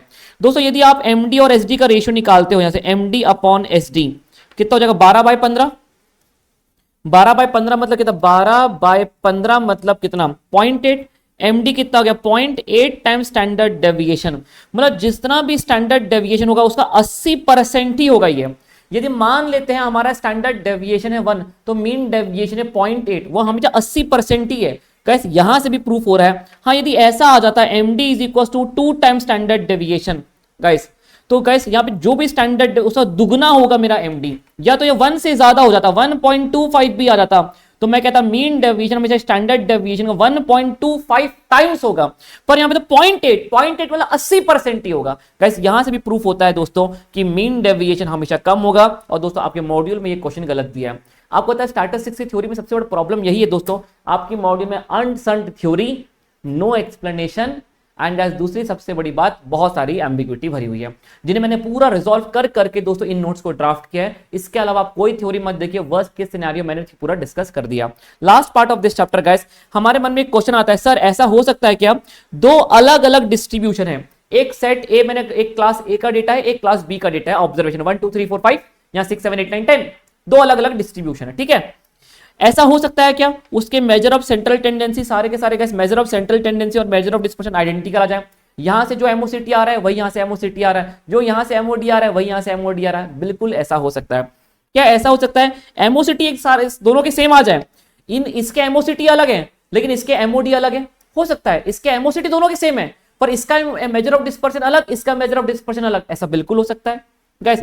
ऐसा हो सकता है क्या मेजर ऑफ सेंट्रल टेंडेंसी अलग अलग है पर डिस्पर्शन दोनों के, मेजर ऑफ डिस्पर्शन दोनों के सेम है, दोनों का रेंज सेम आ रहा है, इसका भी रेंज सेम इसका भी रेंज सेम, पर इसका मीन अलग है इसका मीन अलग है, ऐसा बिल्कुल हो सकता है गाइस। दोनों के major of central tendency mean दोनों का सेम आ रहा है पर इसका रेंज अलग है इसका रेंज अलग है, बिल्कुल हो सकता है गाइस। ये भी हो सकता है दोस्तों कि आपका ये भी डिफरेंट है और ये भी डिफरेंट है। देखिए शर्त क्या क्या बनी गाइस, ये आइडेंटिकल आ गए दोनों के, ये भी आइडेंटिकल आ गए गाइस, ये आइडेंटिकल आ गया पर ये डिफरेंट आ गया, ये डिफरेंट आ गया और ये आइडेंटिकल आ गया, सारी पॉसिबिलिटीज यहां पे हो सकती हैं। तो गाइस कोई थ्योरी क्वेश्चन आया तो नहीं है पर आगे तो ध्यान रखना guys. Here we are done with the worst case scenario theory of the MOD. Guys यहां पर मैंने कोरिलेशन पे थ्योरी डाली है, ये बस कंपैरेटिव थ्योरी डाली है, आपको बस ये याद रखना है गाइस, ये कार्ल पियर्सन और कोवरायंस, बस यही आपके चार फॉर्मूले में से दो फॉर्मूले हैं दोस्तों जो आपके आर को कंप्यूट करते हैं, कोरिलेशन कोएफिशिएंट को कंप्यूट करते हैं कंसीडरिंग ऑल द ऑब्जर्वेशन। बाकी ये सिर्फ रैंक को लेके चलता है और ये दोनों के सिर्फ मैग्नीट्यूड को इग्नोर कर सिर्फ डायरेक्शन को लेके चलता है। बस यही दो फॉर्मूले हैं दोस्तों जो एक्चुअल ऑब्जर्वेशन को लेके चलते हैं। बाकी यहां से थ्योरी आने के चांसेस बहुत कम है, जो भी आएंगे प्रैक्टिकल कम थ्योरी आएंगी, वो हमने डिस्कस कर लिया। दोस्तों आइए अब शुरू करते हैं हम theory of the index number. तो दोस्तों हम बात करते हैं इंडेक्स नंबर पर। अब इंडेक्स नंबर के थ्योरी में दोस्तों बड़ी एम्बिग्विटी होती है स्टूडेंट्स को। दोस्तों आज मैं आपको जितनी थ्योरी डिस्कस कर रहा हूं that will be more than sufficient for your exam. इसके अलावा आपको एक्स्ट्रा एड ऑन कुछ भी देखने की जरूरत नहीं है। दोस्तों सबसे पहली बात बता दूं मैं आपको सारी चीज समझना है, जो चीजें याद रखने लायक है मैं आपको याद करवा दूंगा। चलिए दोस्तों सबसे पहले इंडेक्स नंबर। दोस्तों इंडेक्स नंबर का मात्र एक ही फॉर्मूला है P1 upon P0 into 100, multiple कॉम्युटेटिव तो summation of P1 upon summation of P0 into 100। लेकिन दोस्तों मान लेते बहुत अलग अलग खूब बहुत सारे साल के आपको इंडेक्स नंबर दिए हुए हैं, तो जैसे कि फॉर एग्जांपल 2010 का इंडेक्स नंबर है, 2011 का भी इंडेक्स नंबर है, 2012 का भी इंडेक्स नंबर है, और मैं आपसे कहता हूं मुझे एक इंडेक्स नंबर बताइए, तो गाइस अल्टीमेटली जो आपके पास इंडेक्स नंबर है आप इनका निकालेंगे एवरेज। दोस्तों इसलिए हम कहते हैं गाइस कि इंडेक्स नंबर एक स्पेशल टाइप का एवरेज है। यदि आपको बहुत साल के इंडेक्स नंबर पता है और मैं आपसे जनरल इंडेक्स नंबर मांग रहा हूं, क्या मांग रहा हूं? जनरल इंडेक्स नंबर, तो अल्टीमेटली आपके सारे गिवन इंडेक्स नंबर के आप क्या करने वाले हैं? एवरेज। तो गाइस इसीलिए हम कहते हैं दोस्तों that it is a special type of average. चलिए गाइस यदि मान लेते देखिए बात समझिएगा, एक नया वर्ड आता है यहाँ पे इंडेक्स टाइम सीरीज, एग्जाम में आया हुआ क्वेश्चन समझिएगा। Index time series is a list of index number of 2 और मोर टाइम पीरियड। दोस्तों इस बात को एक बार रीड आउट करके जाइए। इंडेक्स टाइम सीरीज का मतलब क्या हो गया? दो से ज्यादा टाइम पीरियड का। ऐसे देखिए यही दोस्तों यही आपका क्या है, ये इंडेक्स, ये आपका क्या है, ये है आपका दोस्तों इंडेक्स टाइम सीरीज। गाइस एक से ज्यादा साल का आपको इंडेक्स नंबर दिया हुआ है, इसी को हम दोस्तों क्या कहते हैं? आपको इसको कहते हैं इंडेक्स टाइम सीरीज। गाइस पता नहीं रेसिडुअल क्वेश्चन क्यों आया, कोई सेंस नहीं बनता। गाइस सुनिएगा ये बड़ा इंपॉर्टेंट है, इंडेक्स नंबर एक न्यूमेरिकल वैल्यू है। क्या वाकई में दोस्तों इंडेक्स नंबर में आप एक नंबर निकालते हैं? 52%, 23%, 105%, 120, 150। यस सर, ये एक न्यूमेरिक वैल्यू है दोस्तों जो एक पोजीशन बताता है कि आज क्या प्राइस चल रहा है as compare to base year. तो गाइस ये एक पोजीशन बताता है महंगाई की, आज क्या प्राइस है एज कंपेयर टू पिछला साल, आज कितनी क्वांटिटी कंज्यूम करते हैं। एज कैसे एक न्यूमेरिक वैल्यू है जो शो करता है हमें रिलेटिव पोजीशन। रिलेटिव मतलब कंपैरिजन है दोस्तों, रिलेटिव पोजीशन शो करता है गाइस, ये हमें कंपेयर करके बताता है आज कितना वैल्यू है एज कंपेयर टू दैट, आज क्या प्राइस है कमोडिटी का एज कंपेयर टू पिछला वाला, आज हम कितनी क्वांटिटी कंज्यूम करते हैं, राइस कंज्यूम करते हैं एज कंपेयर टू पिछला। गाइस ये एक न्यूमेरिक वैल्यू 52%, 120, 150 न्यूमेरिकल वैल्यू है and which to the relative comparative position, उसी को हम कहते हैं गाइस टेक्निकली रिलेटिव पोजीशन। चलिए guys dash plays a very important role in construction of index number. दोस्तों हम इसे कहते हैं वेट। गाइस हम जब भी हमारे पास दोस्तों कॉमोडिटी दी हुई होती है, कॉमोडिटी के इंडेक्स नंबर दिए होते हैं दोस्तों, और उसमें एक फ्रीक्वेंसी दी होती है। कैसे यदि हम प्राइस इंडेक्स निकालते हैं तो क्वांटिटी को हम वेट लेते हैं, क्वांटिटी इंडेक्स नंबर निकालते हैं तो प्राइस को हम वेट लेते हैं। अल्टीमेटली दोस्तों मैं ये कह सकता हूं कि वेट के बिना इंडेक्स नंबर का निकालना व्यर्थ है दोस्तों। मान लेते आपने वेट वेट को कंसीडर नहीं किया तो आप ये मानते हो जितना हम राइस कंज्यूम करते हैं उतना ही हम वीट कंज्यूम करते हैं, आपने सबको इक्वल इंपॉर्टेंस दे दिया। जबकि guys index number is all about आप कौन से क्वांटिटी में कितनी ही महंगाई बढ़ी, आपने कितना कंज्यूम किया। डिमांड और सप्लाई आपस में एक गाइस अपने आप में पैरामीटर है जिसे कंपेयर करना बहुत जरूरी है।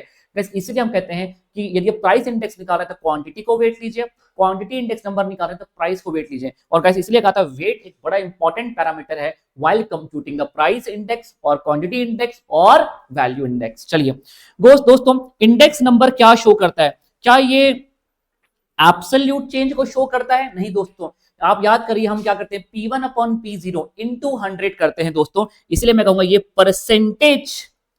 परसेंटेज चेंज को शो करता है। ये बिल्कुल भी आपको एब्सोल्यूट चेंज नहीं देता। हम अपना इंडेक्स नंबर कैलकुलेट करते हैं 52%, 120, 150%। Guys this index number shows the percentage change rather than the absolute change। Guys absolute change को शो नहीं करता, ये शो करता हमारे परसेंटेज चेंज को as compare to base year. अभी कितना प्रतिशत हम इसके लिए पे कर रहे हैं इस पर्टिकुलर कमोडिटी के लिए। चलिए दोस्तों index number are often constructed. Guys माने तो बहुत सारी कमोडिटी, हजारों कमोडिटी है, तो क्या मैं हजारों कमोडिटी के लिए इंडेक्स नंबर ना निकाल के क्या कुछ सैंपल्स के लिए भी इंडेक्स नंबर निकाल सकता हूं? हाँ दोस्तों, गाइस हम इंडेक्स नंबर बना सकते हैं सैंपल के लिए भी।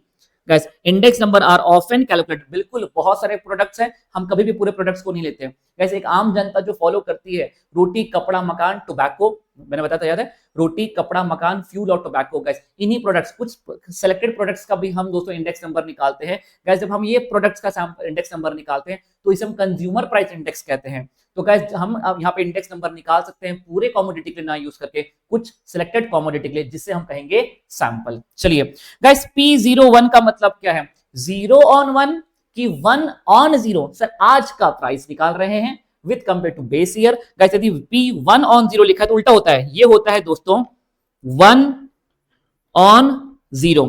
सर उल्टा, अच्छा मतलब आप कहना क्या चाहते हैं? यदि ऐसा लिखा होता तो P10 लिखा होता तो इसका मतलब क्या होता? P0 on 1। उल्टा चलिए 0 on 1, ठीक है। चलिए guys we calculate price index number to measure and compare the price. Guys हम मेजर करते हैं प्राइस इंडेक्स और कंपेयर करते हैं प्राइस को, आज के प्राइस को पिछले साल के प्राइस से। यदि दोस्तों यहाँ पे क्वांटिटी इंडेक्स नंबर लिखा होता तो मैं क्या कहता? To measure and compare the quantity index. Guys value लिखा होता to measure and compare the quantity. तो बहुत ही बुलशिट सा क्वेश्चन है दोस्तों, एग्जाम में आया हुआ है, पता नहीं क्यों। To measure and compare price. चलिए दोस्तों ये सुनिएगा, इंडेक्स कौन सा इंडेक्स नंबर निकालें? हम कंज्यूमर प्राइस इंडेक्स निकालें, चेन बेस्ड इंडेक्स नंबर निकालें, फिर फिक्स बेस्ड इंडेक्स नंबर निकालें? ये दोस्तों डिसाइड किया जाता है पर्पस से। हमारा पर्पस क्या है, हमारा इंडेक्स नंबर का पर्पस क्या है निकालने का? पर्पस डिसाइड करता है कि कौन सा मेथड बेस्ट रहेगा। तो क्या मैं ये कह सकता हूं कि एक पर्पस बहुत ही अहम रोल प्ले करता है मेथड को डिसाइड करने के लिए कि कौन सा मेथड यूज करना चाहिए इंडेक्स नंबर को कैलकुलेट करने। इसे लगाइए स्टार। ये एक अजीब सा क्वेश्चन है, determines the type of index number, कि हमें कौन सा टाइप ऑफ इंडेक्स नंबर निकालना चाहिए। गाइस हमारा पर्पस डिसाइड करता है कि हमें कौन सा इंडेक्स नंबर निकालना चाहिए। दोस्तों देखिए आपने इसको वैसे रीड आउट कर लिया एक बार, कल एग्जाम में सब कुछ क्लिक करेगा, कोई रट्टा नहीं मारना है, कोई ऐसे 5 नंबर की थ्योरी नहीं आएगी, थ्योरी में से पॉइंट्स आएंगे। यदि आप ये मेरे साथ भर लेते हैं टेबल तो कल आपको एग्जाम में कोई दिक्कत नहीं आने वाली। दोस्तों इंडेक्स नंबर बहुत सारे हेल्प करता है। गाइस इंडेक्स नंबर का यूज दोस्तों जो होता है स्टैटिस्टिक्स में भी होता है, स्टैटिस्टिक्स में भी हो सकता है, और कैसे इकोनॉमिक्स में एक इकोनॉमिक पैरामीटर भी है, महंगाई को कैलकुलेट करने के लिए, इन्फ्लेशन को कैलकुलेट करने के लिए भी यूज होता है, इकोनॉमिक्स में भी यूज होता है। गाइस मैं कहता हूं इसके बहुत सारे यूजफुलनेस हैं। गाइस ये हमें इकोनॉमिक्स पॉलिसी के लिए हेल्प करता है, ट्रेंड बताता है, फोरकास्ट एक भविष्य बताने में तय करती है, कल महंगाई कितनी हो सकती है, डिफ्लेशन, कंज्यूमर प्राइस इंडेक्स, बहुत सारे यूज है, बेस शिफ्टिंग, बहुत कुछ है इसके यूजेस गाइस। लेकिन ये कभी भी एरर्स आइडेंटिफाई करने के लिए हेल्प नहीं करता। तो यहाँ गाइस पॉइंट याद रखने लायक ये है, does not help guys, not used to identify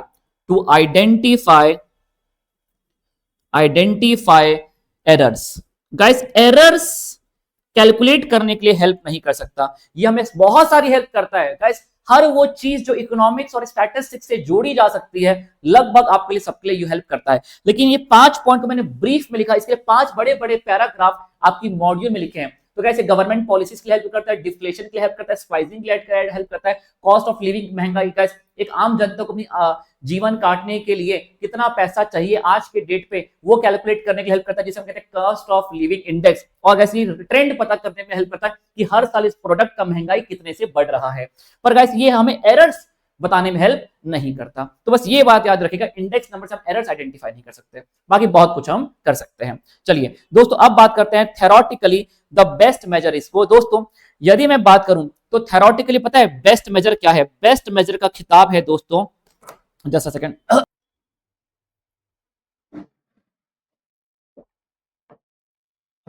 guys सुनिएगा, यदि पूछता है थेरोटिकली बेस्ट एवरेज निकालने का तरीका, एवरेज निकालने के लिए हमने 2 फॉर्मूले यूज किए पूरे इंडेक्स नंबर, अर्थमेटिक मीन और ज्योमेट्रिक मीन। गाइस यूजुअली पूछ ले तो भी जीएम है, थेरोटिकल वर्ड यूज कर दे तो भी जीएम है। हाँ लेकिन प्रैक्टिकली सबसे ज्यादा यूज होता कौन सा फॉर्मूला है गाइस एवरेज निकालने के लिए? प्रैक्टिकली यूज होता है एएम। लेकिन मान लेते उसने बेस्ट मेथड पूछा आपसे किसी भी सिनेरियो में तो जीएम है, पर यूज सबसे ज्यादा हो कौन सा हो रहा है? यूजुअली एएम सबसे ज्यादा यूज होता है, पर है कौन सा वेक्टर? बेस्ट क्या है? जीएम। ठीक है चलिए, क्यों दोस्तों? आपका प्राइस इंडेक्स क्या है? एक आपका परसेंटेज है, और जब भी हमें परसेंटेज का एवरेज लेना है तो किसे बेस्ट का खिताब दिया था हमने एमओसीटी में? जीएम को। चलिए गाइस यदि मान लेते आपने इंट्रोडक्शन, आपने न्यू आइटम्स का एडिशन और डिलीशन किया है दोस्तों, ठीक है ना, यदि आपने आप हर साल गाइस आपके मान लीजिए इस साल के बीच में आपके new addition of the products हुए हैं या तो डिलीशन ऑफ द प्रोडक्ट हुए हैं, तो गाइस क्या मेथड आपका बेटर रहेगा to compute the index number? Guys ये बड़ा इंपॉर्टेंट क्वेश्चन है, यहाँ पे एक बड़ी एम्बिग्यूटी है। स्प्लाइसिंग, देखिए प्रैक्टिकल वर्ल्ड की बात करूं तो स्प्लाइसिंग इंडेक्स नंबर भी यूज होता है और बेस शिफ्टिंग भी यूज होता है। आपको पता है कि दोनों बातें एक ही है, लेकिन दोस्तों यहाँ पे इसका आंसर यदि एग्जाम में क्वेश्चन आ जाए तो आप लिखिएगा splicing index number, splicing index number. ऐसा क्यों बोल रहे हो अमन सर आप? ऐसा दोस्तों मैं इसीलिए कह रहा हूं, सुनिएगा स्प्लाइसिंग और यदि इसमें क्या फर्क क्या है गाइस? बेस शिफ्टिंग में क्या होता है, हम सारे पुराने इंडेक्स नंबर का भी बेस चेंज करके नया इंडेक्स नंबर ले आते हैं। इसमें गाइस हमारे पास एक हिस्ट्री मेंटेन नहीं होती कि पहले इंडेक्स नंबर क्या था, नया वाला हमारे पास आ जाता है। लेकिन जब हम स्प्लाइसिंग करते हैं तो पुराने वाले इंडेक्स को हम नए वाले बेस में तो लेकर के आते हैं, पर पुराना वाला भी टेबल में रहता है। उसका बेस शिफ्ट होने के बाद एक नया बनता है, एक नई टेबल बनती है, जैसे पुराने वाले का भी बेस ईयर नया वाला है और नए वाले का बेस ईयर तो ऑलरेडी नया वाला है। लेकिन गाइस यहाँ पे हिस्टोरिकल एक डेटा मेंटेन होता है, यहाँ पे कंपेयर कर सकते हैं पुराने हिस्ट्री से। इसीलिए प्रैक्टिकली स्प्लाइसिंग यूज होता है, थ्योरेटिकली दोनों सही है, पर यदि आपके मॉड्यूल में आप चेक करेंगे तो ये लाइन स्प्लाइसिंग के साथ लिखी गई है, बेस शिफ्टिंग के साथ नहीं लिखी गई है। कई बार दोस्तों कई किताबों में मैंने देखा इसका आंसर बेस शिफ्टिंग दे दिया गया, आपको आईसीएआई बेस शिफ्टिंग में आंसर नहीं देगा। यदि आप न्यू प्रोडक्ट्स का एडिशन डिलीशन करते हैं तो guys the best method for that will be splicing index number. चलिए गाइस यदि मान लेते हैं आपको कंपैरिजन करना है चेंज ऑफ प्राइस, यदि सर हर साल प्राइस बदल रहा है तो क्या करना चाहिए? जो कंपेयर करना है फिक्स्ड बेस की चेन बेस। अरे चेन बेस क्या होता है? Price of the current year divide by price of the previous year. यदि आपको पिछले साल के प्राइस से कंपेयर करना है जो कि हर साल बदल रहा है तो फिक्स्ड बेस बेकार है, आप प्रेफर करिए चेन बेस्ड इंडेक्स नंबर। और यदि नए प्रोडक्ट्स का एडिशन डिलीशन हुआ है तो आप प्रेफर करिए splicing.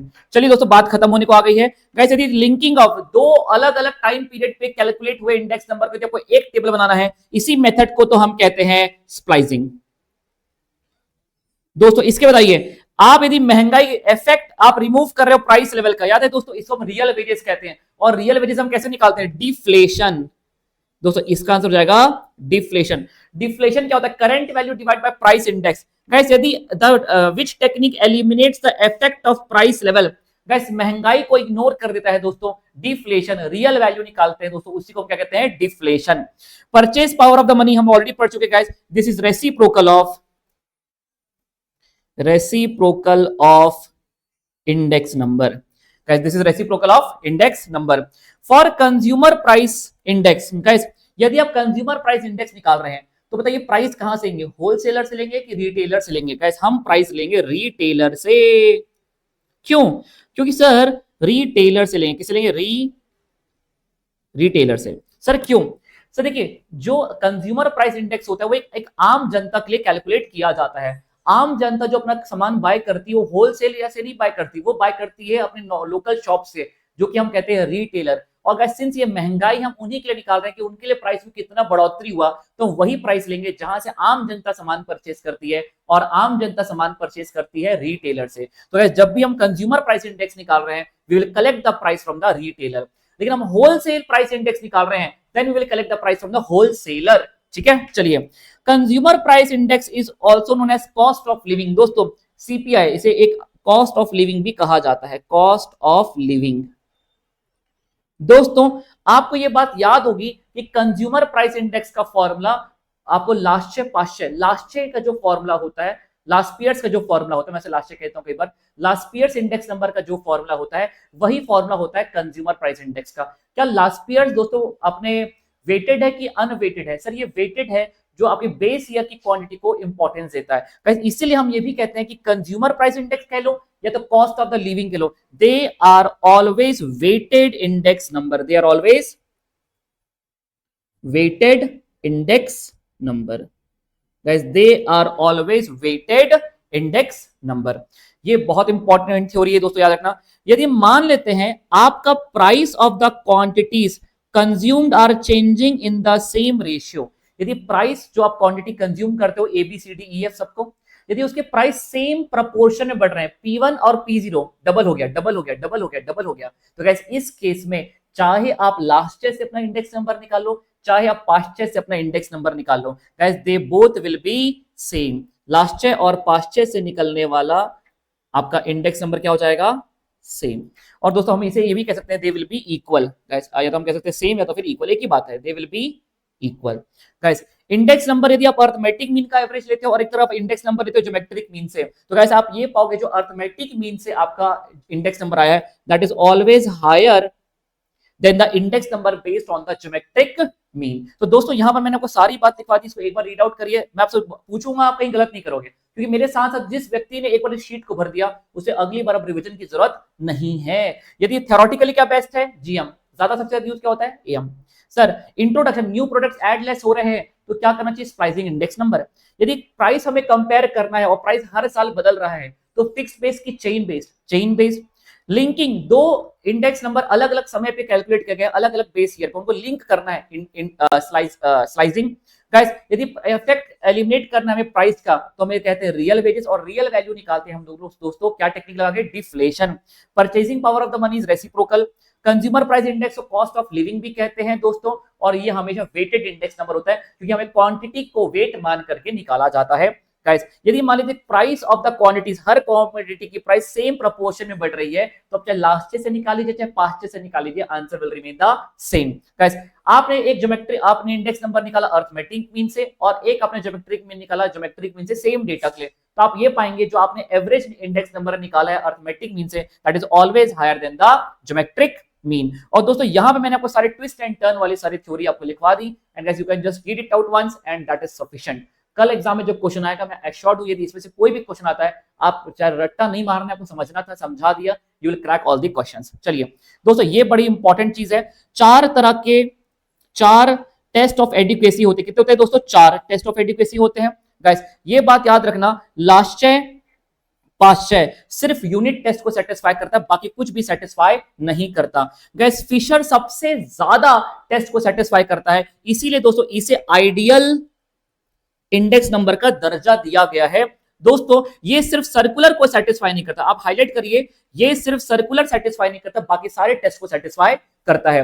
Guys Marshall Edgeworth, guys starting की तो यूनिट और टाइम रिवर्सल को सेटिस्फाई करता है मार्शल एजवर्थ, इसमें ये हाईलाइट करिए। लास्ट है पास्ट है सिर्फ यूनिट। फिशर सबसे ज्यादा टेस्ट को सेटिस्फाई करता है, सर्कुलर को नहीं करता, इसलिए उसे आइडियल। मार्शल 2 यूनिट, और गाइस पहला क्या है? Time reversal. चलिए गाइस सबसे इंपॉर्टेंट है यहां पे आपका सर्कुलर को सेटिस्फाई करने वाला मात्र एक ही इंडेक्स नंबर है, वो है simple GM of price relative. Price relative का सिंपल ज्योमेट्रिक मीन करके आपने एवरेज लिया, तो उस मेथड को कहते हैं simple GM of price relative. यही एक वो मेथड है जो सर्कुलर को सेटिस्फाई करता है, बाकी सर्कुलर का बाल भी बाका करने वाला आज तक कोई पैदा नहीं हुआ। चलिए दोस्तों, क्या होता है टाइम रिवर्सल, आपको ये दे देगा, ये दे देगा, ये दे देगा, पूछेगा इसमें से कौन सा टाइम रिवर्सल है, इसमें कौन सा सर्कुलर। टाइम रिवर्सल मतलब आपने प्राइस इंडेक्स निकाला 0 से 1 या तो 1 से 0, दोनों को मल्टीप्लाई करके आपको मिल गया 1, तो इसे कहेंगे हम price sorry time reversal test. Guys factor reversal, price into quantity होता है वैल्यू, यदि P01 इंटू Q01 करने से आपको मिलता है V01, तो दोस्तों इसे हम कहेंगे फैक्टर रिवर्सल टेस्ट। सर्कुलर 0 से 1, 1 से 2, 2 से 0, यदि गाइस ये पूरा मल्टीप्लाई करके आपको 1 मिल रहा है तो इसे हम कहेंगे सर्कुलर टेस्ट। गाइस ये पूछने का अंदाज वो बदल सकता है, थ्योरेटिकली पूछ सकता है, इसी चीज को ये लिख करके पूछ सकता है ये क्या है, ये क्या है, ये क्या है, बस आपको ये याद होना चाहिए। गाइस टाइम रिवर्सल 0 से 1 निकाला और 1 से 0 निकाला, दोनों को प्रोडक्ट 1 आता है तो उसे हम कहते हैं टाइम रिवर्सल। टाइम सर्कुलर 0 से 1, 1 से 2, 2 से 0, guys circular. Price into quantity करने से वैल्यू मिलता है तो इसे हम क्या कहते हैं factor, factor factor reversal. Price index निकाल लिया और क्वांटिटी इंडेक्स निकाल लिया, यदि उसको मल्टीप्लाई करके जो इंडेक्स नंबर मिला और जो वैल्यू इंडेक्स आपने निकाला दोनों सेम आ रहा है तो हम कहेंगे that this is the factor reversal test. और दोस्तों यहीं पे इसके साथ साथ मेरी इंडेक्स नंबर की भी कॉम्प्रिहेंसिव थ्योरी होती है खत्म। तो मैंने काफी डिटेल में पढ़ाया, काफी रिवाइज करवाया, 1.2 के स्पीड से यदि आपने देखा होगा तो ये आपका पूरा कंटेंट कवर हो गया होगा बहुत अच्छे से। मिलते हैं दोस्तों, बाय बाय। स्टैट्स की थ्योरी इतना पढ़ लीजिए, इससे ज्यादा कुछ पढ़ने की जरूरत नहीं है। See you guys, bye bye, all the best.